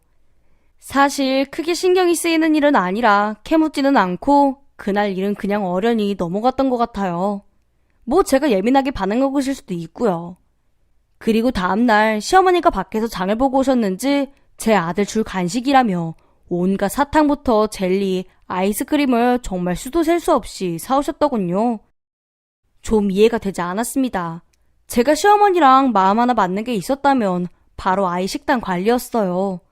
아이 건강을 생각해서 무조건 유기농으로 먹이는 것까진 아니어도 햄버거나 피자 같은 인스턴트 음식은 대부분 줄였고 사탕이나 젤리 같은 불량식품은 집에 들이는 것도 꺼려하셨던 시어머니인데 갑자기 사탕과 젤리들을 아들 줄 간식이라며 왕창 사오셨으니까요. 손주 생각하는 시어머니 마음 같아서 뭐라 화내기도 못하고 한 말씀 올리기가 참 애매했습니다. 그래도 최대한 좋은 쪽으로 생각했죠. 오래오래 두고 조금씩 간식을 주시려나 보다 했어요. 그런데 매일 간식이 줄어드는 양을 보니 대체 하루에 얼마나 사탕을 쥐어주시는 건지 일주일도 안 돼서 큰 사탕 한 봉지가 다 없어지더군요. 이는 바로 아들의 식습관 변화로 나타났습니다. 매일 아침, 점심, 저녁을 건강식으로 꼬박 챙겨 먹던 아들이 워낙 사탕을 많이 먹어서 그런 건지 언제부턴가 저녁이나 아침은 꼭 한 번씩 거르더군요. 결국 제가 일주일도 넘게 지켜보다가 이건 좀 아닌 것 같아서 시어머니에게 말씀을 따로 드렸습니다. 어머니, 애 간식을 너무 주시는 거 아니에요? 간식? 저번에 사탕이랑 젤리 같은 거 많이 사오셨잖아요. 애가 요즘 밥을 잘 안 먹네요. 한창 클 때인데. 제 말을 제대로 듣지도 않으시는 건지 건성으로 듣는 둥 마는 둥 대답하시는 게 아무리 시어머니라지만 속상했습니다. 이럴 때 남편이라도 있어야 제 편이 되어주는데 이 상황에서 내 편이 하나도 없다는 게 서운했어요. 아들한테 할머니가 주는 사탕을 먹지 말라고 혼을 내도 분명 들어먹지도 않을 거고요. 그런데 시어머니 이상한 행동은 이것만이 아니었어요. 평소 시어머니는 어지간한 가족 행사가 아니면 외식도 잘 안 하시는 검소하고 조력적인 분이셨는데 언제는 한번 제게 백화점을 같이 가자고 하시더군요. 처음에는 곧 제 아들 생일이라 손주 생일 선물을 사러 가시나 보다 했는데 웬걸? 백화점에 가자마자 들린 곳이 명품관이었는데 꼭 미리 전화라도 해놓으신 것처럼 정해놓은 가방을 탁 잡으시더군요. 그리고 결제를 하려고 카드를 꺼내시는데 돈 잘 버는 며느리인 제가 이걸 보고만 있는 게 또 예의가 아닐 것 같아서 제가 명품 가방 하나를 사드렸습니다. 어머니가 저와 함께 백화점에 가자고 한 이유도 분명 있을 테고요. 명품 가방 하나 사는 게 뭐 그렇게 대수겠냐만 그냥 평소 시어머니 성격을 잘 알고 있었던 저인지라 이런 변화가 좀 신기했어요. 기분이 나쁜 건 전혀 아니었죠. 오히려 시어머니가 드디어 씀씀이를 좀 넓게 쓰시려나 보다 하고 기쁜 마음도 있었습니다. 실은 저도 명품이나 보석을 종종 사는 취미가 있긴 했거든요. 시어머니와 같은 취미를 가지면 나쁠 게 없었죠. 그러나 시어머니의 명품 쇼핑은 여기서 끝이 아니었습니다. 거의 매주에 한 번씩은 백화점에 들렀던 것 같아요. 시계나 가방, 그리고 철이 아닌데도 밍크코트까지 손에 집히는 족족 모든 걸 사시더군요. 물론 제 카드로요. 달에 1,000만 원 이상이 시어머니의 명품 쇼핑에 나가는데 이쯤 되니 슬슬 부담이 되기 시작했습니다. 적어도 남편에겐 말을 해야 할 것 같아서 그날 밤 쇼핑을 마치고 남편에게 전화를 걸었더니 마치 아무 일도 아니라는 것처럼 대답을 하는 게 퍽 어이가 없었어요. 어머니가 쇼핑을 많이 하신다고 요즘? 그렇다니까. 갑자기 왜 그러시는지 모르겠어. 사고 싶은 게 많으신가 보지. 그냥 사드려 몇 개. 한두 푼이 아니니까 그렇지. 돈이 아깝다는 거야 그러면? 우리 어머니한테 사드리는 게? 그런 뜻이 아니잖아. 조금 답답했어요. 남편이 제 편을 들어주지 않는 것도 이해가 안 되고 달에 1,000만 원이 작은 돈도 아니고 아무리 집안이 잘 살고 잘 번다지만 거기다 대고 저를 짠돌이로 만들다니요. 그러나 시어머니의 수상한 변화는 여기서 끝이 아니었습니다. 하루는 미술학원을 마치고 돌아온 제 아들을 방으로 들여보내고는 저와 단둘이 할 얘기가 있다며 절 부르시더군요. 손주, 그림 계속 그리게 할 거니? 그림을 계속 그리게 하다뇨? 무슨 말씀이세요? 그림 말고 음악을 좀 배우게 하면 어떨까 해서. 갑자기 음악을요? 왜요? 그림보단 음악이 애들 정서 발달에 좋대. 그래도 몇 년을 배웠는데 갑자기 그만두는 것은 좀 그래요. 조만간 괜찮은 음악학원에 상담 잡아놓을 테니까 같이 가보자. 대뜸 저를 불러서 하시는 말이 그림을 그만두고 아들한테 음악을 시키자니. 이 얘기를 듣다 보니 2달도 전에 시어머니가 아들의 그림을 보고 묘한 표정을 지으시던 게 떠오르더군요. 그때도 좀 찝찝한 기분을 그냥 넘겼는데 또 그림에 대한 이야기를 꺼내시니까 분명 뭔가 있긴 있겠다 싶은 확신이 들었습니다. 아니면 설마 아들이 저에게 말 못한 고민이라도 있는 건가 싶어서 학원을 마치고 돌아온 아들을 따로 불러 얘기를 해봤습니다. 그런데 예상치 못한 걸 듣게 되었어요. 아들, 혹시 그림 그리는 거 재미없어? 아니, 완전 재밌는데. 왜? 혹시 음악 배우고 싶다거나 그런 거 아니지? 아니야, 음악은 갑자기 왜? 미술이 재밌는데. 그림 그리면 할머니가 사탕도 줘. 응? 그림 그리면 할머니가 사탕도 줘? 맞다. 엄마한테 말하지 말랬는데. 그게 무슨 말이야? 아니, 이게 무슨 말인가요? 아들이 그림을 그리면 사탕을 받았다는 것도 그렇고 그게 왜 저에겐 비밀이 되었으며 갑자기 왜 미술을 관두고 음악을 시키자는 말도 안 되는 제안을 제게 했는지 도무지 시어머니 마음을 알 턱이 없었습니다. 그런데 대체 시어머니가 제게 뭘 숨기는지도 모를 이 막막한 상황에서 저는 묘한 단서를 하나 얻을 수 있었습니다. 바로 시어머니가 전에 제 카드로 구매하셨던 가방이 온 집안을 다 뒤져도 보이지가 않더군요. 한두 푼도 아니고 몇백만 원짜리 가방이 대체 어디에 갔을까요? 태연하게 TV를 보고 계시는 시어머니에게 사달인 가방이 어디 있냐고 대놓고 따질 수는 없어서 약간 떠보았습니다. 어머니, 제가 전에 사드린 검정색 가죽 가방 어디 있는지 아세요? 안방 옷장에 있겠지. 왜?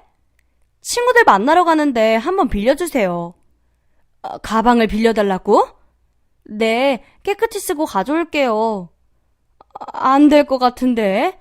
그 가방 내 친구 잠깐 빌려줬어. 네? 그 비싼걸요? 친한 친구라 하루 빌려줬어. 참 말도 안 되는 말이었습니다. 옷장에 있겠지라고 해놓고 갑자기 친구를 빌려줬다니요. 더욱이 산지 얼마 되지도 않은 그 비싼 새 가방을요.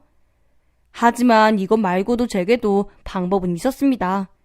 제가 그동안 시어머니에게 사드린 건 그 가방뿐만이 아니었으니까요. 어머니, 그럼 신발이라도 빌릴 수 있을까요? 신발? 저번 주에 백화점에서 구두 사드린 거 있잖아요. 이뻐서 하루 빌리고 싶은데. 그거 수선 맡겼어. 굽이 좀 상해서. 말도 안 되는 소리 아닌가요? 비싸게 사드린 가방은 친구를 빌려드리고 또 명품 구두는 벌써 굽이 상해서 수선을 맡겼다뇨. 결국 저는 제가 시어머니에게 사드린 그 어떤 명품도 직접 볼 수 없었습니다. 이때 확신했죠. 시어머니가 저에게 거짓말을 치고 있다고요. 하지만 답답해 미칠 것 같아도 시어머니가 먼저 이렇게 말해버리니 뭐라 따질 수가 없더라고요. 막말로 정말 가방을 친구분에게 빌려드리고 구두도 수선을 맡긴 거라면 저만 이상한 사람이 되는 거니까요. 그런데 그렇게 답답해 미쳐 살아가던 시기쯤에 예상지도 못한 사람에게 연락이 왔습니다. 다름 아닌 아들의 미술을 가르치던 학원 선생님이었어요. 어쩐 일이세요, 선생님? 이번에 어린이 미술대회가 있어서 그거 알려드리려고요. 그리고 또 학원 방문 가능하실 때 한번 들려주시면 좋을 것 같아요. 방문이요? 네, 상담 드릴 게 조금 있어서요. 아이 그림에 대해 궁금한 게 한두 가지가 아니라서 전 상담을 미룰 새도 없이 곧장 미술학원으로 향했습니다. 그리고 제 아들의 그림에 대해 선생님에게 들었던 이야기는 정말 충격적이더군요. 미술 선생님은 제 아들이 언젠가부터 계속 같은 그림만 그린다고 했습니다. 바로 할머니가 가방을 주렁주렁 매달고 있는 그림이래요. 또 할머니가 5만원짜리 현찰을 손에 가득 쥐고 있는 그림도 그린다고 했습니다. 제 아들이 할머니라고 부를 사람은 저희 시어머니밖에 없었고 시어머니가 그림 속에서 쥐고 있던 가방들은 얼핏 보아도 전부 제가 사드린 가방들이더군요. 아들이 학원에서 그렸다는 그림들을 전부 훑어보고 확인해보는데 정말 입이 다물어지지가 않았습니다. 죄다 시어머니와 무슨 명품 가방 그리고 현찰들이 함께 있는 그림들 뿐이었으니까요. 이걸 대체 저희 아들이 왜 그리고 있는 건지 대체 뭘 봤길래 이런 그림을 그리는 건지 궁금해서 그날 학원에서 선생님과의 상담을 마치고 집에 돌아가자마자 아들을 붙잡고 질문 세례를 퍼부었습니다. 그런데 웬걸 제 아들이 입을 꾹 다물고는 아무 말도 하지 않더군요. 대체 왜 그러냐고 했더니 할머니에게 혼난다고 말을 못한답니다. 괜찮으니까 엄마한테는 말해도 된다고 어르고 달래도 고개를 절레절레 흔들면서 방으로 쏙 피해버리는 게 시어머니에게 겁을 먹어도 단단히 먹은 것 같았어요. 그 다음날 제가 새벽같이 일어나 전자상가에 들러서 샀던 것이 바로 소형 녹음기였습니다. 소형 녹음기를 여러 대 사서 방 안 곳곳에 아들도 모르고 시어머니도 모를 만한 장소에 몰래 숨겨놓았죠. 도대체 제가 없는 사이 아들과 시어머니 사이에서 무슨 일들이 벌어지고 있는 건지 알아야만 한다고 생각했어요. 그리고 3일 정도가 지났습니다. 녹음기를 둔 날부터는 일부러 집을 오래 비웠어요. 낮에 일찍 나가서 밤에 늦게 돌아오고 시어머니와 아들이 단둘이 있는 시간을 최대한 늘려보았어요. 그리고 3일이 지나고 제가 녹음기를 회수했을 때 정말 셀 수 없는 많은 대화들이 기록되어 있더군요. 말도 안 되는 양의 대화를 전부 들어볼 수는 없고 근처 PC방에 들러서 녹음본을 배속으로 재생하며 목소리가 나온 부분만 돌려보는데 기록된 대화가 정말 소름 그 자체였습니다. 첫 번째 놀랐던 대목은 어째서인지 제 아들의 그림을 보고 있는 듯한 시어머니의 말이었습니다. 할머니, 저 그림 그려왔어요. 사탕 주세요. 아이고 그래, 사탕 여기 있다. 할머니랑 약속한 거 까먹지 말고. 절대 엄마 앞에서는 그림 그리면 안 된다. 엄마 앞에서 그림 그리면 앞으로 사탕 한 개도 못 줘요. 녹음 속에서는 아들이 그림 그리는 걸 반대하시던 시어머니께서 아이가 그림 그리는 걸 좋아하시더군요. 다만 희한하게도 아들이 제 앞에서 그림 그리는 것을 심하게 막으려는 듯 보였어요. 아마 제 아들이 제 앞에서 그림을 그렸다면 제가 학원에서 본 그림과 같은 시어머니가 명품 가방을 들고 있다거나 현금 다발을 손에 쥐고 있는 그림들을 그렸겠죠. 제가 이런 그림을 보면 안 될 이유라도 있는 걸까? 대체 왜 그러셨을까? 하고 답답한 마음을 먹던 순간 저는 다음 녹음 파일에서 숨겨진 진실의 모든 것을 들을 수 있었습니다. 바로 안방에서 시어머니가 누군가와 전화하는 것이 녹음된 것이었죠. 스피커폰으로 통화를 하셔서 그런지 모든 대화를 제가 들을 수 있더군요. 엄마, 이번 달까지 1,000만 원 무조건 만들어야 돼. 알겠어. 노력하고 있잖아, 지금. 저번에 명품 쇼핑 다녀왔다고 안 했어? 했어. 가방이랑 구두 팔아서 얼추 돈은 마련할 수 있을 거야. 익숙한 목소리의 남성이었습니다. 바로 제 남편이었죠. 생각지도 못한 인물이었고 그 대화는 더더욱 끔찍했습니다. 가방과 구두를 팔아서 돈을 마련한다니요? 그 돈이 무슨 목적으로 모이는지는 잠시 후 알 수 있더군요. 엄마, 이번 돈은 꼭 모아줘야 돼. 여자친구가 나 의심하고 있어. 걱정 말어. 이번에 백화점 한 번 더 들려서 명품 챙기면 돈 충분히 마련된다. 알겠어. 믿는다. 그래, 아들. 몸 조심하고. 1시간도 더 넘게 그 녹음과 그 이후의 녹음을 돌려봤던 것 같습니다. 눈에선 눈물이 주르륵 흐르고 몸은 사시나무 떨리듯 덜덜 떨리더군요. 제가 알게 된 진실은 대략 이랬습니다. 믿기 힘들고 듣는 것조차 고통스러웠지만 남편은 저보다 돈이 많은 다른 여자에게 이미 마음을 주고 있었습니다. 마음을 주는 것을 넘어서서 저와의 관계를 끝내고 그 여자와의 새로운 출발을 하려고 마음을 먹었더군요. 근데 돈 많은 여자와 만나려니 돈이 모자랐던 모양입니다. 그 돈을 시어머니에게 부탁해 충당하고 있었던 것이었죠. 시어머니는 제게서 명품이나 비싼 옷들을 얻어 그걸 그대로 팔며 수백만 원, 수천만 원을 모으고 있었고요. 상황은 절망 그 자체였습니다. 그 어떤 일도 손에 잡히지 않더군요. 집에 돌아가 아들 얼굴과 시어머니 얼굴을 볼 자신이 없었습니다. 결국 시어머니와 남편은 전부 저의 완벽한 적이었으니까요. 전 뭘 위해 시어머니에게 명품을 사드리고 있었던 건지 정말 심한 후회와 한탄이 몰려왔습니다. 당장이라도 절 능욕하고 무시한 남편에게 전화를 걸어 이혼 통보를 하고 싶었지만 이대로는 제가 잃는 게 너무 많았습니다. 자존심도 잃고 돈도 잃게 되겠죠. 홀로 앉은 PC방에서 한참을 울고 나니 되려 머리가 또렷해지고 단 하나만 머릿속에 목적으로 남더군요. 복수하자. 내가 당한 것을 몇 배로 돌려주고 복수하자라는 생각 하나밖에 없었어요.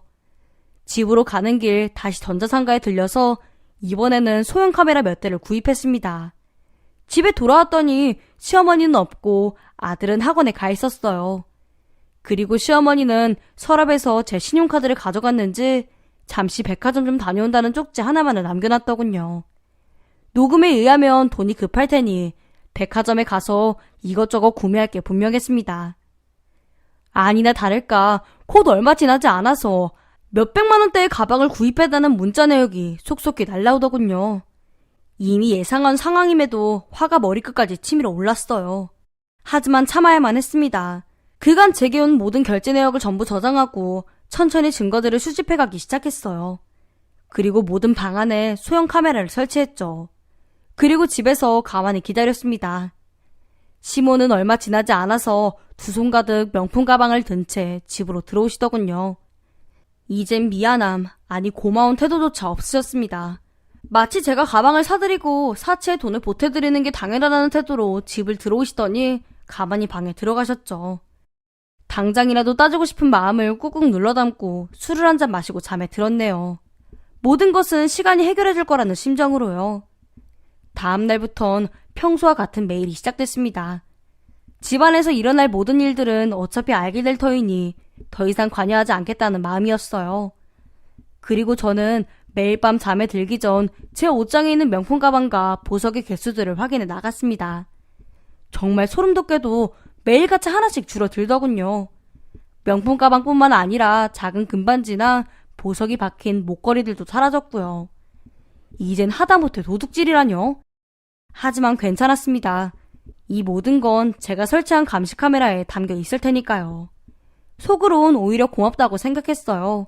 제가 등 떠밀지 않아도 알아서 범죄의 모든 증거들을 손수 만들어 주니까요. 지금 생각해보면 시어머니가 제 아들에게 그림이 아니라 음악을 가르치는 건 어떠냐고 물어본 이유도 참 가증스럽더군요. 집에서 아이가 그림을 그리면 시어머니가 명품 가방을 숨기거나 집안에 있는 현찰들을 숨기는 걸 자꾸 그리니까 당연히 제 아들이 그림을 그리는 게 마음에 걸렸겠죠. 그래서 아들이 그림을 그리면 절대 제 앞에서는 그리지 말라고 하며 그간 아들이 그려왔던 모든 그림들을 사탕이나 아이스크림 같이 애가 좋아할 군것질거리를 주고 바꿨던 겁니다. 어떻게 해서든 증거물을 없애기 위해서요. 그리고 제 아들은 그저 순수하게 그림을 그리면 할머니가 맛있는 걸 준다고 생각했던 거고요. 이젠 더 이상 참을 수 없을 만큼 시간이 흘러버렸고 그동안 제 안방 서랍에서도 수없이 많은 보석과 가방들이 사라졌습니다. 사라진 걸 모르는 게 이상할 만큼 수천만 원 어치의 명품들이 없어졌어요. 저는 그날 새벽 집에 있었던 소형 카메라들을 전부 수거하고 다시 PC방에 들러서 동영상을 확인했습니다. 시어머니는 정말 양심도 없는 건지 너무나 자연스럽게 제 방에서 명품 가방과 보석들을 거대한 캐리어에 매일 하나둘씩 넣어가더군요. 예상은 했지만 직접 눈으로 보니 마우스를 잡고 있는 손이 부들부들 떨렸어요.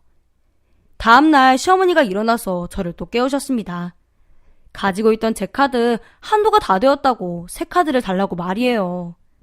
그리고 저는 이제 참을 이유가 없었습니다. 뻔뻔한 얼굴을 들이밀며 제게 카드를 달라고 하는 시어머니에게 제가 한마디 했습니다. 어머니, 제가 지금까지 사드린 가방이랑 구두 다 어디 있어요? 그때 말했잖아. 친구들 빌려줬다고. 그 비싼 걸 친구들을 빌려주셨다고요? 내일 당장 찾아와 주세요. 내일 제가 사드린 물건들 다시 돌려달라고요. 왜 이래 갑자기? 내가 뭐 실수한 거라도 있어? 네. 더 이상 어머니 얼굴 못 보겠어요. 인생 그렇게 살지 마세요, 어머니. 뭐라고?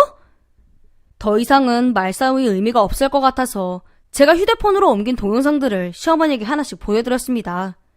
처음엔 무슨 영상인가 하고 쳐다보던 시어머니 얼굴이 사색이 되시더니 금세 홍당무처럼 얼굴이 시뻘개지시더군요. 동영상을 전부 보신 시어머니가 얼굴을 푹 숙인 채 아무 말이 없으셨습니다. 다 보셨어요? 아가, 그게 말이야. 내가 돈이 급해서 잠깐 미쳤었나 보다. 아, 돈이 급하셨어요? 왜요? 친구들이랑 주식하다가 잘못돼서 돈이 좀 급했어. 주식하다가 이러셨다고요? 지금이라도 솔직하게 말씀하시죠. 정말 구차하시네. 왜 이러니 정말. 이제라도 솔직하게 말한 거야. 그리고 아가, 너도 정말 너무한다. 뭐가 없어지는 것 같고 의심이 들면 나한테 먼저 얘기를 했어야지. 그걸 녹화를 했니? 끝까지 거짓말만 늘어놓으시네. 안 되겠네요. 내일 남편 부를 테니까 그렇게 아세요. 이 말을 끝으로 먼저 안방을 나가버렸습니다. 그리고 아들 손을 잡고 밖으로 나가 근처 호텔에 묵었죠. 1시간쯤 지났을까 남편한테 수십 통이 넘게 전화가 오더군요. 문자도 10통이 넘게 왔습니다. 내용은 뻔했습니다. 자기 어머니가 실수를 좀 한 것 같은데 저보고 이해를 좀 해달라는 내용이었어요. 아직도 눈치를 못 채고 있는 눈치였습니다. 정작 모든 문제의 원인이 남편 본인한테 있는 건 세상 모르고 있었으니까요. 다음날 아들을 학교에 보내고 집에 왔을 땐 여전히 아무것도 모르고 있는 듯한 남편과 마치 죄인처럼 소파에 고개를 숙이고 앉아있는 시어머니가 보였습니다. 남편이 절 보자마자 마치 너무하다는 마냥 소리치더군요. 우리 엄마가 실수한 거 인정해. 주식하다가 돈 잃으셔서 그런 거야. 아무리 그래도 그렇지 사람을 도둑놈으로 몰아가? 그것도 시어머니를? 먼저 물어보고 무슨 일 있으시냐고 알아볼 수 있는 문제 아니었냐? 가짜는 외침에 넓은 마음으로 기회 한번 줬네요. 마지막으로 기회 줄게. 그냥 다 털어놔. 제 넓은 아량을 무시하고 남편은 끝까지 모른 척이더군요. 뭘 털어놔? 나 말고 다른 돈 많은 여자랑 연애하려니까 돈이 많이 부족하지? 동영상 촬영은 하고 음성 녹음은 안 했을 것 같아? 시어머니가 당신이랑 통화한 거 다 들려줄까? 한참을 멍 때리고 제 앞에 서 있던 남편이 이제서야 상황이 파악되기 시작한 듯 식은땀을 흘리기 시작했습니다. 뿐만이 아니라 소파에 앉아있던 시어머니는 거의 기절하시더군요. 정말 지독한 시어머니와 남편이었습니다. 남편은 이제서라도 절 설득하고 싶었나 봅니다. 기절할 것 같은 시어머니를 뒤로 제쳐두고 제 손을 꼭 잡은 채로 모든 게 오해라며 일단 흥분을 가라앉히고 차분히 설명을 들어보라며 말도 안 되는 말을 짓거리더군요. 도망갈 구멍이 있으면 빠져나가고 싶었던 모양입니다만 그러기엔 제가 보고 들었던 영상과 녹음이 너무 많았습니다. 더는 긴 말하지 않았습니다. 이혼은 당연하고 고소까지 하겠다고 했어요. 그제야 시어머니가 상황이 심각해진 것을 인지했는지 제 앞에서 무릎까지 꿇으시고는 엉엉 울며 잘못했다고 비시더군요. 물론 봐줄 생각은 없었습니다. 남아있는 아들을 생각하라며 끝까지 날 설득하려는 남편의 모습은 오히려 더 가증스럽고 한심해 보였어요. 저의 고소선언을 끝으로 저는 시어머니와 남편을 모두 집 밖으로 쫓아냈습니다. 어차피 제 집이었고 남편의 돈은 단 한 푼 들어가지 않은 곳이었으니까요. 그리고 다음날 날이 밝자마자 알고 지내는 변호사 친구에게 찾아가 제가 가지고 있었던 모든 영상과 녹음을 증거물로 제출하고 경찰서에 찾아가 소송 준비도 마쳤습니다. 시어머니가 제 명품을 들고 중고거래를 한 내역들도 수두룩하더군요. 제 보석과 반지를 가지고서는 금은방에 가서 홀값에 급하게 팔아넘긴 내역들도 전부 존재했습니다. 시어머니 통장에서 남편의 통장으로 수없이 이체된 많은 돈들이 전부 그 증거물로 채택되었어요. 그 이후 어떻게 되었냐고요? 남편은 소송 이후에도 10번도 넘게 저희 집에 찾아와서는 문을 열어달라면 빌었습니다. 그도 그럴 테죠. 전 합의를 해줄 용의가 없었고 자신의 어머니는 눈뜨고 코 베이는 수준을 넘어서서 전과자가 되기 일보 직전인 상황이었으니까요. 아무렴 어떤가요? 제가 잘못한 게 하나도 없는데요. 합의는커녕 일말의 동정도 느껴지지 않았습니다. 남편의 이런 짓거리 때문에 이혼 소송에서도 물론 위자료 한 푼 물어줄 이유가 없었네요. 정말 깔끔하게 잘 끝냈죠. 그리고 몇 달이 지나고 시어머니가 피해자로 나타난 재판에서 저는 머리가 다 빠지고 얼굴이 헬쓱해진 남편의 얼굴을 볼 수 있었습니다. 시어머니의 몰골도 말이 아니었고요. 꼭 이빨 빠진 마귀 할멈처럼 피골이 상접한 모습이었어요. 반전 없던 재판이 끝나고 법원 밖을 나오면서 집에서 기다리고 있던 아들을 밖으로 불러서 맛있는 음식을 먹이는데 감격의 눈물인지 아니면 이제 다 끝났다는 후련함에 흘리는 눈물인지 뜨거운 눈물이 주르륵 흘러내렸습니다. 그리고 남편이 제 아들에게 따로 연락해 엄마를 설득해보라고 했던 건지 제 아들도 사건의 내막을 알고는 있더군요. 그럼에도 별다른 말 없이 꿋꿋하게 저를 따라와준 아들이 고맙기만 했습니다. 그 이후 아들은 공부를 정말 열심히 했습니다. 자기 엄마를 걱정시키고 싶지 않았던 것 같아요. 미술 공부도 열심히 해서 중학교에 올라가서부터는 전국 각종 미술대회상을 모조리 휩쓸고 다녔죠. 이런 아들이 기특하고 고맙기만 합니다. 앞으로 다른 남자를 만나서 새로운 가정을 꾸리게 될지는 잘 모르겠지만 이것 하나는 확실합니다. 전 남편과 같은 인간은 다시는 만나지 않을 거예요. 안녕하세요. 이제야 진정한 사랑을 찾아 새로운 삶을 시작하게 된 68살 여자입니다. 저는 어릴 적 엄격한 집안에서 자랐습니다. 아버지께서는 항상 손에 회초리를 들고 뒷짐을 지고 다니셨고 자식들을 사사건건 감시하시며 마음에 들지 않는 행동을 하는 자식들에게 매를 들곤 하셨습니다. 6남매 중 둘째인 저는 언니와 셋째 남동생이 특히 많이 혼나는 것을 보고 자랐기 때문에 아버지의 마음에 들기 위해 눈치를 많이 보면서 자랐고 한시도 발 뻗고 마음 편히 지내본 적이 없었네요. 어머니 역시도 아버지의 완강한 태도 때문에 화병이 생겨 가슴이 아프고 속이 답답하다 하셨지만 아버지 앞에서는 내색도 제대로 한 적이 없으셨습니다. 어머니께서는 저희들에게 따로 말씀하시는 것조차 눈치를 많이 보셨고 어쩌다 기회가 생기면 불러다가 이렇게 말씀을 주시곤 하셨지요. 원래 아버지께서 그런 분이시니 너희들이 참고 무조건 아버지 뜻에 따라야 한다. 그래야 너희들이 잘 살 수 있어. 말씀 거역하지 말고 알아서들 잘 살거라. 어머니께서는 아버지가 화를 내실 일이 없도록 항상 아버지의 비위를 잘 맞춰드렸고 어쩌다 신경을 거스르는 일이 생기면 어찌할 바를 몰라 아버지의 마음이 풀릴 때까지 빌듯이 다니셨습니다. 저희가 잘못을 저지르거나 해서 저희를 나무랄 일이 생기면 어머니께서는 일부러 못 본 척하셨고 아버지께서는 기분이 풀릴 때까지 저희에게 야단을 치시거나 회초리를 드셨고요. 아버지에게서 탈출하는 유일한 방법은 성인이 되어 결혼을 하는 것이었는데 그마저도 아버지 마음에 들지 않으면 불가능한 일이었습니다. 언니는 아버지에게서 빨리 벗어나고 싶은 마음에 일찌감치 결혼할 계획을 세웠었고 중학교 졸업하자마자 들어간 공장에서 같이 일하던 남자와 눈이 맞았습니다. 그 남자의 집안은 그리 넉넉한 형편이 못 되었고 병든 시어머니도 모셔야 하는 상황이었죠. 가진 재산이 없어 누가 보기에도 가난했지만 그 남자는 매우 성실하여 언니가 기댈 수 있는 든든한 사람처럼 보였습니다. 하지만 아버지께서는 절대로 안 된다고 하셨고 언니는 아버지의 허락을 받기 위해 매일 무릎 꿇고 빌었습니다.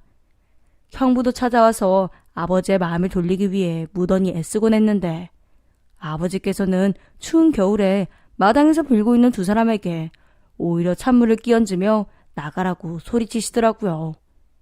식구들은 그 광경을 보면서도 아버지가 무서워 차마 나서지 못했고 언니는 울고불고 사정을 하였지만 아버지는 결국 언니를 빈몸으로 내쫓았습니다. 그리고 그렇게 나간 언니는 영영 돌아오지 않았습니다. 그런 모습을 보고 자란 저 역시도 제 마음대로 사랑할 수 없는 팔자라는 것을 알고 있었습니다. 자식들 중 그나마 머리가 좋은 저는 아버지의 기대를 담뿍 받고 있었기 때문에 유일하게 형제 중 대학이라는 곳을 다녔네요. 아버지께서는 저에 대한 기대가 크셨기에 더욱 감시가 심하셨고 어머니께서도 아버지한테 밉보이지 말라며 더 바르게 행동하라고 나무라셨습니다. 저는 집과 학교엔 외출할 수 없게 제안을 해주셨는데 그 이유는 제가 다른 데 눈을 돌릴까봐 걱정이 되기 때문이었어요. 하지만 그런 환경 속에서도 사랑이라는 마음은 저도 모르게 생겨나더군요. 노후된 학교 건물을 대대적으로 수리를 하던 날, 저는 나무 문짝을 갈고 있는 사람들을 발견했고 그들에게 방해가 되지 않게 제 사물함에 들리기 위해 빠르게 그쪽으로 걸어갔습니다. 그런데 바닥에 있던 공구함을 미처 보지 못했고 전 그걸 밟아 우당창 소리를 내며 뒤로 넘어질 뻔하였어요. 별일은 아니었지만 어린 마음에 순간적으로 이제 죽나보다 했는데 정신을 차려보니 누가 제 팔을 확 잡아주었더군요. 잘 보고 댕겨야지. 그러면 씁니까? 그 사람은 서글서글하게 웃는 눈매가 참으로 매력적이더군요. 저는 외간 남자에게 팔뚝살에 잡힌 줄도 모르고 그저 가만히 보고만 있었습니다. 그동안 여중 여고 여대까지 다니느라 남자의 손길이 닿은 것이라고는 아버지와 남동생 외엔 없었는데 그 남자의 거친 손길은 저의 마음을 한순간에 사로잡았습니다. 심장이 어찌나 쿵쾅거리던지 그 사람에게 들릴 것만 같았고 얼굴도 빨갛게 달아올라 시선을 어디다 두어야 할지 모르겠더군요. 그 남자는 제 팔뚝을 잡았던 부분을 손등으로 잘 털어주었고 제가 사물함에 책을 정리할 때까지 기다려 주었습니다. 저는 부끄러워 고맙다는 말도 하지 못하고 눈도 한번 제대로 못 맞췄네요. 그런데 그게 어찌나 마음에 걸리던지 그를 만나고 나서 들었던 수업 내용이 하나도 귀에 들어오지 않을 만큼 심장이 콩닥거리고 마음이 복잡하더군요. 저는 수업이 끝나자마자 화장실로 달려가 제가 항상 주머니 속에 넣고 다니던 제 손수건을 물에 묻혀 그에게 건네려고 갔습니다. 그런데 그는 이미 그 자리에 없더군요. 어디쯤에서 고치고 있으려나 싶어 교실을 두리번 거리면서 다니고 있었는데 사다리 위에 올라가 있던 그 남자는 제 그런 모습을 다 보고 있었나 보더라고요. 혹시 날 찾는 거요? 하면서 멀리서 절 보면서 웃고 있더군요. 네, 이거... 하면서 손수건을 건네려는데 제가 하도 쥐고 돌아다녀서 그런지 이미 손수건이 뜨뜻해져서 안 되겠더라고요. 그 남자는 받으려고 손을 뻗었다가 제가 다시 뺏은 격이 되어버렸고 저는 무척이나 민망하여 어찌할 바를 몰랐네요. 죄송해요. 다시 적셔서 드릴게요. 손수건을 물에 적시면서도 그 남자 생각에 심장이 쿵쾅거렸습니다. 정신을 차리고 다시 가서 손수건을 건넸는데 그 남자가 그러더군요. 아유, 뭘 이런 걸 다. 근데 옷이 다 젖어버리는데 괜찮겠어요? 네, 괜찮아요. 저는 부끄러운 마음에 후다닥 다리를 떴고 그는 제가 준 손수건을 손목에 메고서 땀을 닦으며 일을 했습니다. 그 광경에 무척이나 설레고 기분이 좋았어요. 이렇게 저는 생전 처음 사랑이라는 감정을 처음 느끼게 되었고 그렇게 그를 짝사랑하게 되었습니다. 저는 학교에 문짝이 다 고장나서 그가 영원히 가지 않았으면 했네요. 하지만 더운 여름이 지나자 그는 떠나버렸고 저는 그의 모습을 더 이상 볼 수 없어 아쉬웠습니다. 그런데 어느 날 그는 교문 앞으로 저를 찾아왔어요.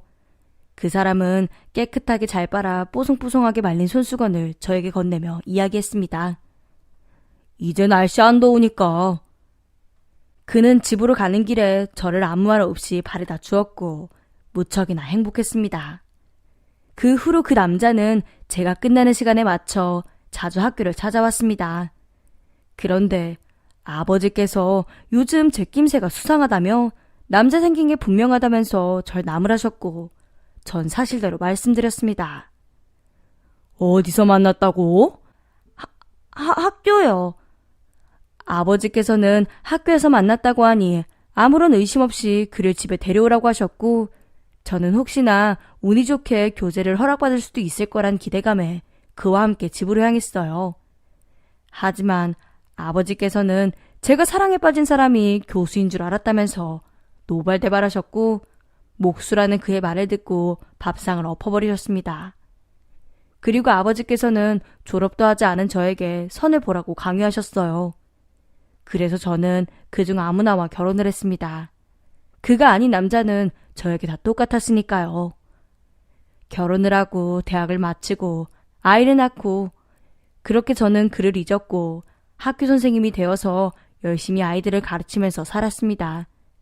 남편은 아버지처럼 무뚝뚝하고 강압적인 남자였는데 전 그런 환경에서 자라온 터라 딱히 불편하거나 답답하진 않았어요. 그냥 저냥 살았고 아이들이 있었기에 소소한 행복이나마 누리면서 살았지요.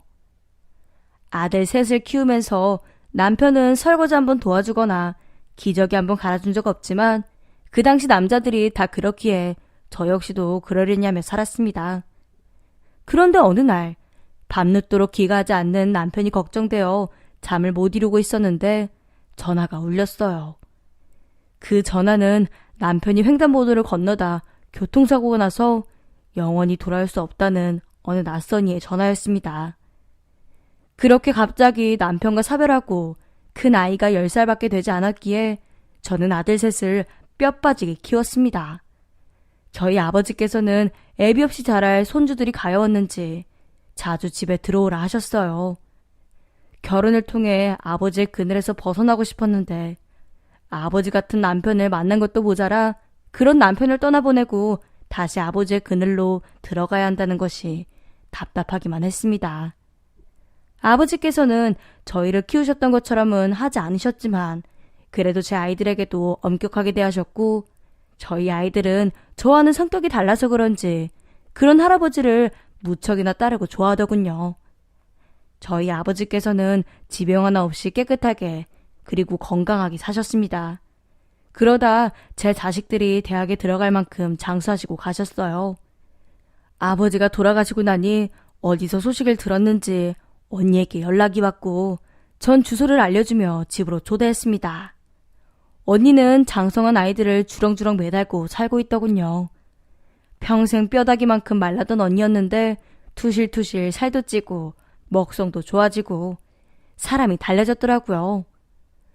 언니, 그동안 살만했어? 그럼 좋았지. 지금도 좋고. 넌 여태 어찌 살았어? 저는 행복해하는 언니에게 그동안의 일을 말해주었고 언니는 저를 딱하게 여기며 보듬어 주었습니다. 다행스럽게도 형부는 아직 정정하시고 잘 계시다는 소식에 안심이 되었네요. 언니라도 잘 살고 있으면 됐다 싶었습니다. 저희 아들들은 대학을 졸업하니 알아서 분가를 했고 퇴임을 앞둔 저는 종종 심란해하였습니다. 언니는 그런 제 마음을 어찌 알았는지 종종 제 집에 와서 저 대신 청소도 해주고 빨래도 해주고 반찬도 해놓고 가고 그랬어요. 저는 언니에게 아무런 도움이 되어주지 못해 항상 미안한 마음뿐이었는데 언니는 나이 먹도록 절 보듬어주니 미안하고 고맙고 그랬네요. 언니는 저에게 그러더군요. 너는 성격상 누구에게 마음을 털어놓는 애가 아닌데 내가 옆에 없어서 그동안 얼마나 허전하고 답답했겠니. 내가 집을 나오고 나서 힘들었던 건 아버지 말을 거역해서도 아니고 엄마를 못 봐서도 아니야. 널 챙겨주지 못한 게 제일 마음에 걸렸어. 언니의 말을 들으니 왜 이렇게 눈물이 쏟아지던지. 정말 살면서 누군가에게 기대본 적도 없고 그런 걸 기대한 적도 없었는데 언니가 제 마음을 알고 있었다고 생각하니 고마우면서도 내가 참 불쌍하게 살았구나 싶었어요. 그리고 언니는 제 손을 잡으며 이렇게 말했습니다. 요즘은 100세 시대잖아. 이제라도 하고 싶은 거 하고 살아. 하더군요. 저는 퇴임 후에 정말 하고 싶은 일을 하기 위해 계획을 꼼꼼히 세웠습니다. 그리고 퇴임하고서는 정말 하나하나 빠짐없이 실천했지요. 그동안 가장 하고 싶었던 건 수영을 배우는 것이었습니다. 그게 별게 아닌 것 같아도 쉽지 않았거든요. 아이들이 집에서 살 때는 아무리 다 큰 애들이라지만 밥 먹여 보내야 하고 뚝딱 설거지 해놓고 출근하기 바빴죠. 퇴근하고 나서는 저녁밥 차려야 하니 요리하기 바쁘고 또 요리하고 나면 설거지할 그릇들이 한무더기고 그거 치우고 나면 청소해야 하고 빨래 돌리고 빨래 개고 왜 매일 하는 집안일인데도 티는 안 나는지. 그러다 보니 정리하고 뭐하고 하다 보면 어느새 밤 10시고 이제 좀 내 시간에 가져볼까 하면 잠이 쏟아져 도통 내 삶이라는 게 없더라고요. 그래서 전 고민도 안 하고 수영부터 등록했습니다. 첫 수업을 들으러 갔는데 제 또래들이 참 많이 있더군요. 다들 살갑게 절 맞아주었고 그들은 자기소개를 해보이면서 저와 다르게 매우 여유있게 사는 모습을 이야기해 주었습니다.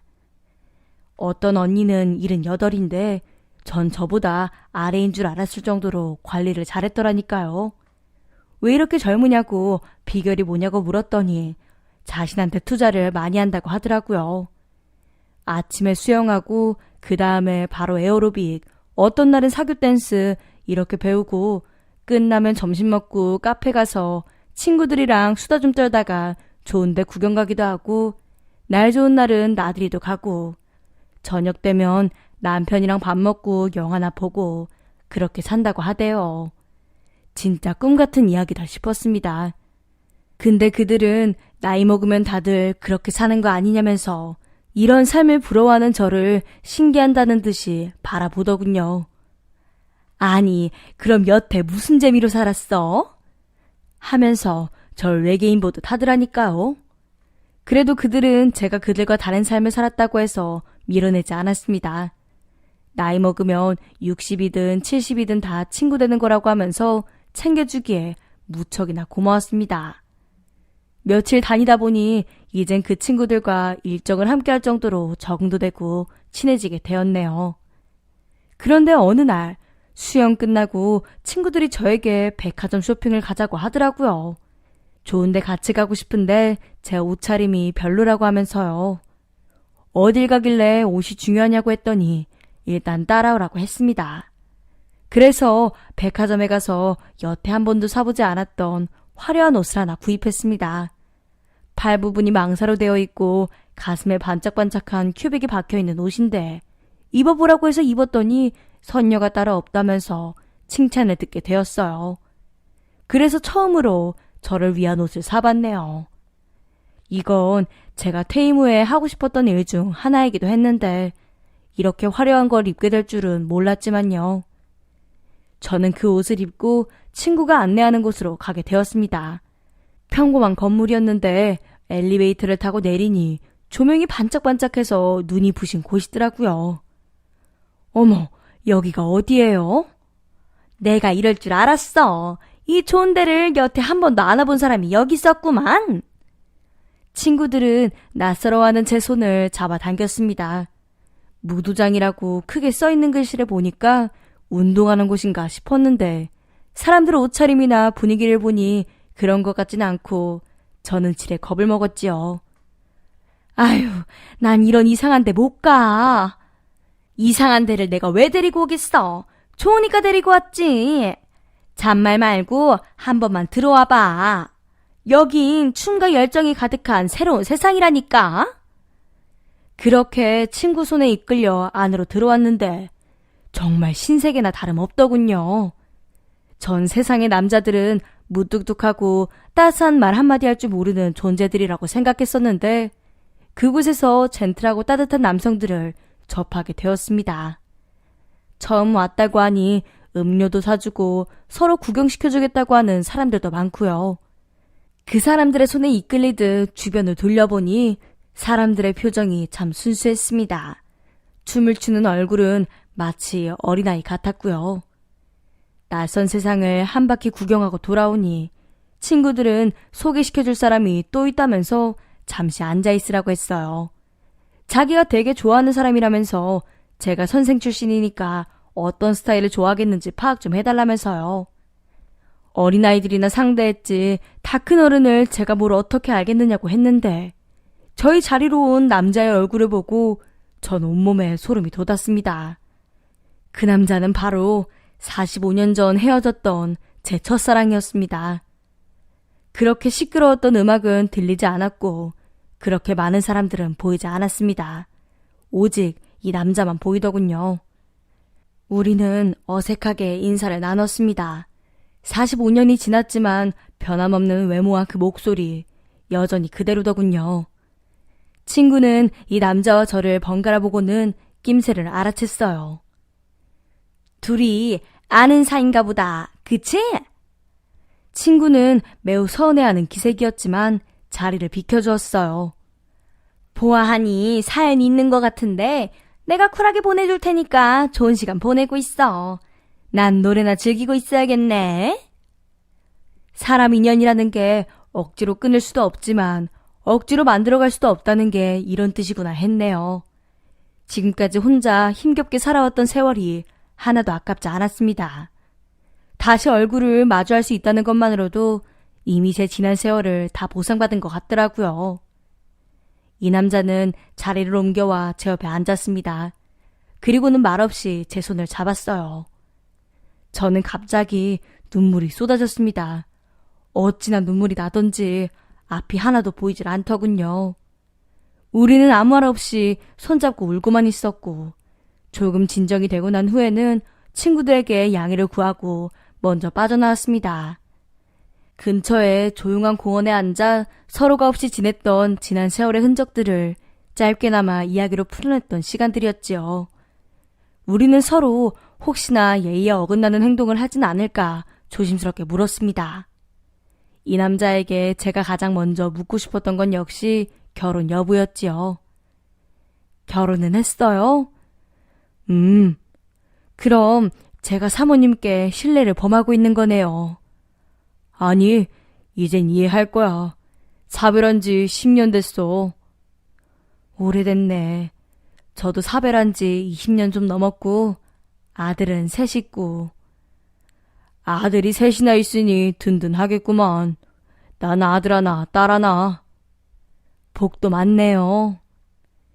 이 남자는 제 말에 싱긋 웃었고 오랜만에 눈가에 움푹 파인 주름을 보니 그 주름마저도 참 멋있더군요. 그런데 이 남자는 오히려 저에게 그러더라고요. 곱게 늙었소. 사춘기 소녀처럼 어찌나 눈물이 나던지. 그런데 왈칵 눈물이 쏟아지다가도 자꾸 웃음이 나오고 그랬네요. 그냥 다시 만났다는 사실이 너무 좋고 꿈만 같아서 바라보고 웃고 울고 그랬어요. 그렇게 행복하게 한 공간에서 함께 밤을 보내게 되었는데 잠이 들지 않아도 개운하고 피곤하지가 않았습니다. 이 남자도 저를 신경 쓰느라 깊게 자는 것 같지도 않았고요. 그래서 서로 잘 자야 아침에 눈 떠서 또 좋은 데도 가고 하지 않겠냐며 서로 어르고 달래서 겨우 잠에 들었어요. 우리는 앞으로의 여생을 함께 보내기로 했습니다. 가장 멋있는 공간에서 우리의 마지막 여행을 즐기기로 했지요.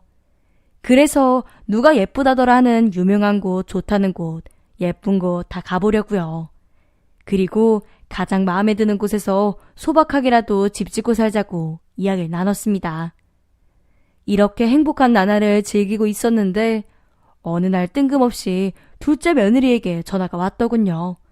별일 없으시냐면서요. 워낙에 전화도 잘 안 하던 며느리라 뭔가 알고서 전화를 했겠구나 싶었지요. 눈치가 빠른 애거든요. 아니나 다를까 주말에 애들 데리고 오겠다면서 시간을 비워놓으라고 하더라고요. 억지로 피할 이유가 뭐 있나요? 알겠다고 하고 오라고 했습니다. 집에 온 애들은 역시나 그 이야기를 꺼냈어요. 아들은 며느리에게 전해 들었다면서 믿기지 않는다고 했고요. 엄마가 직접 얘기해봐요. 난 도통 못 믿겠으니까.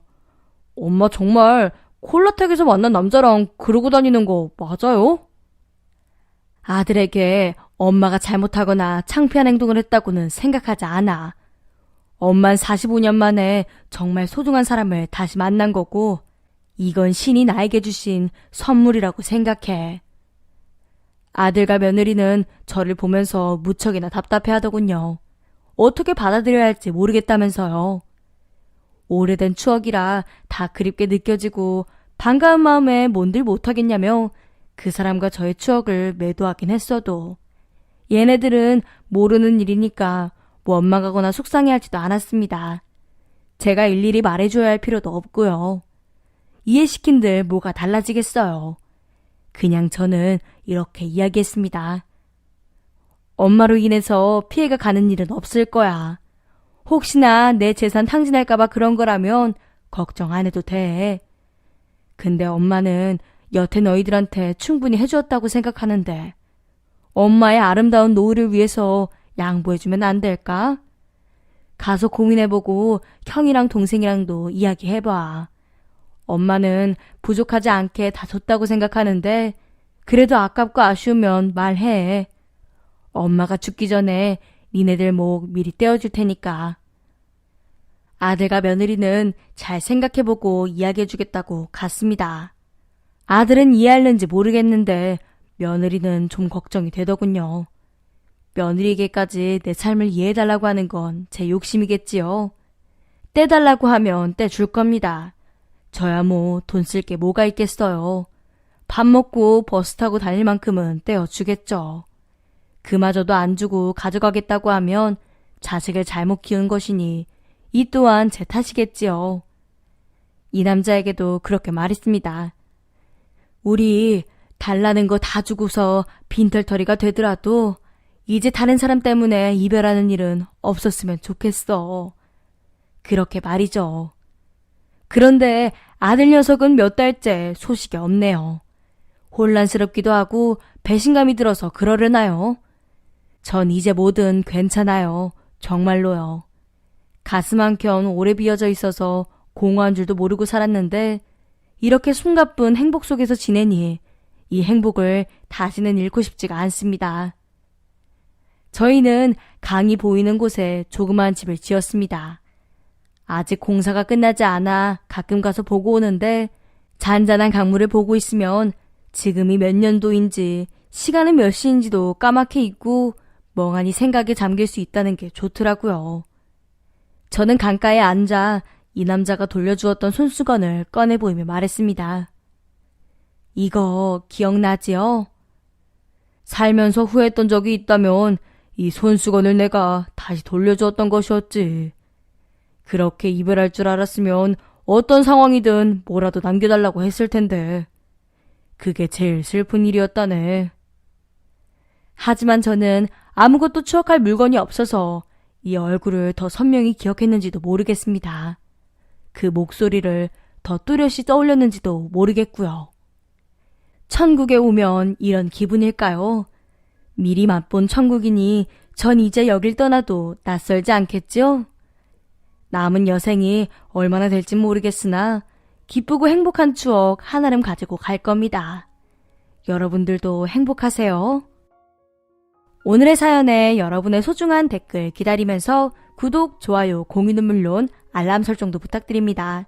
그럼 오늘도 함께 읽어주셔서 감사합니다.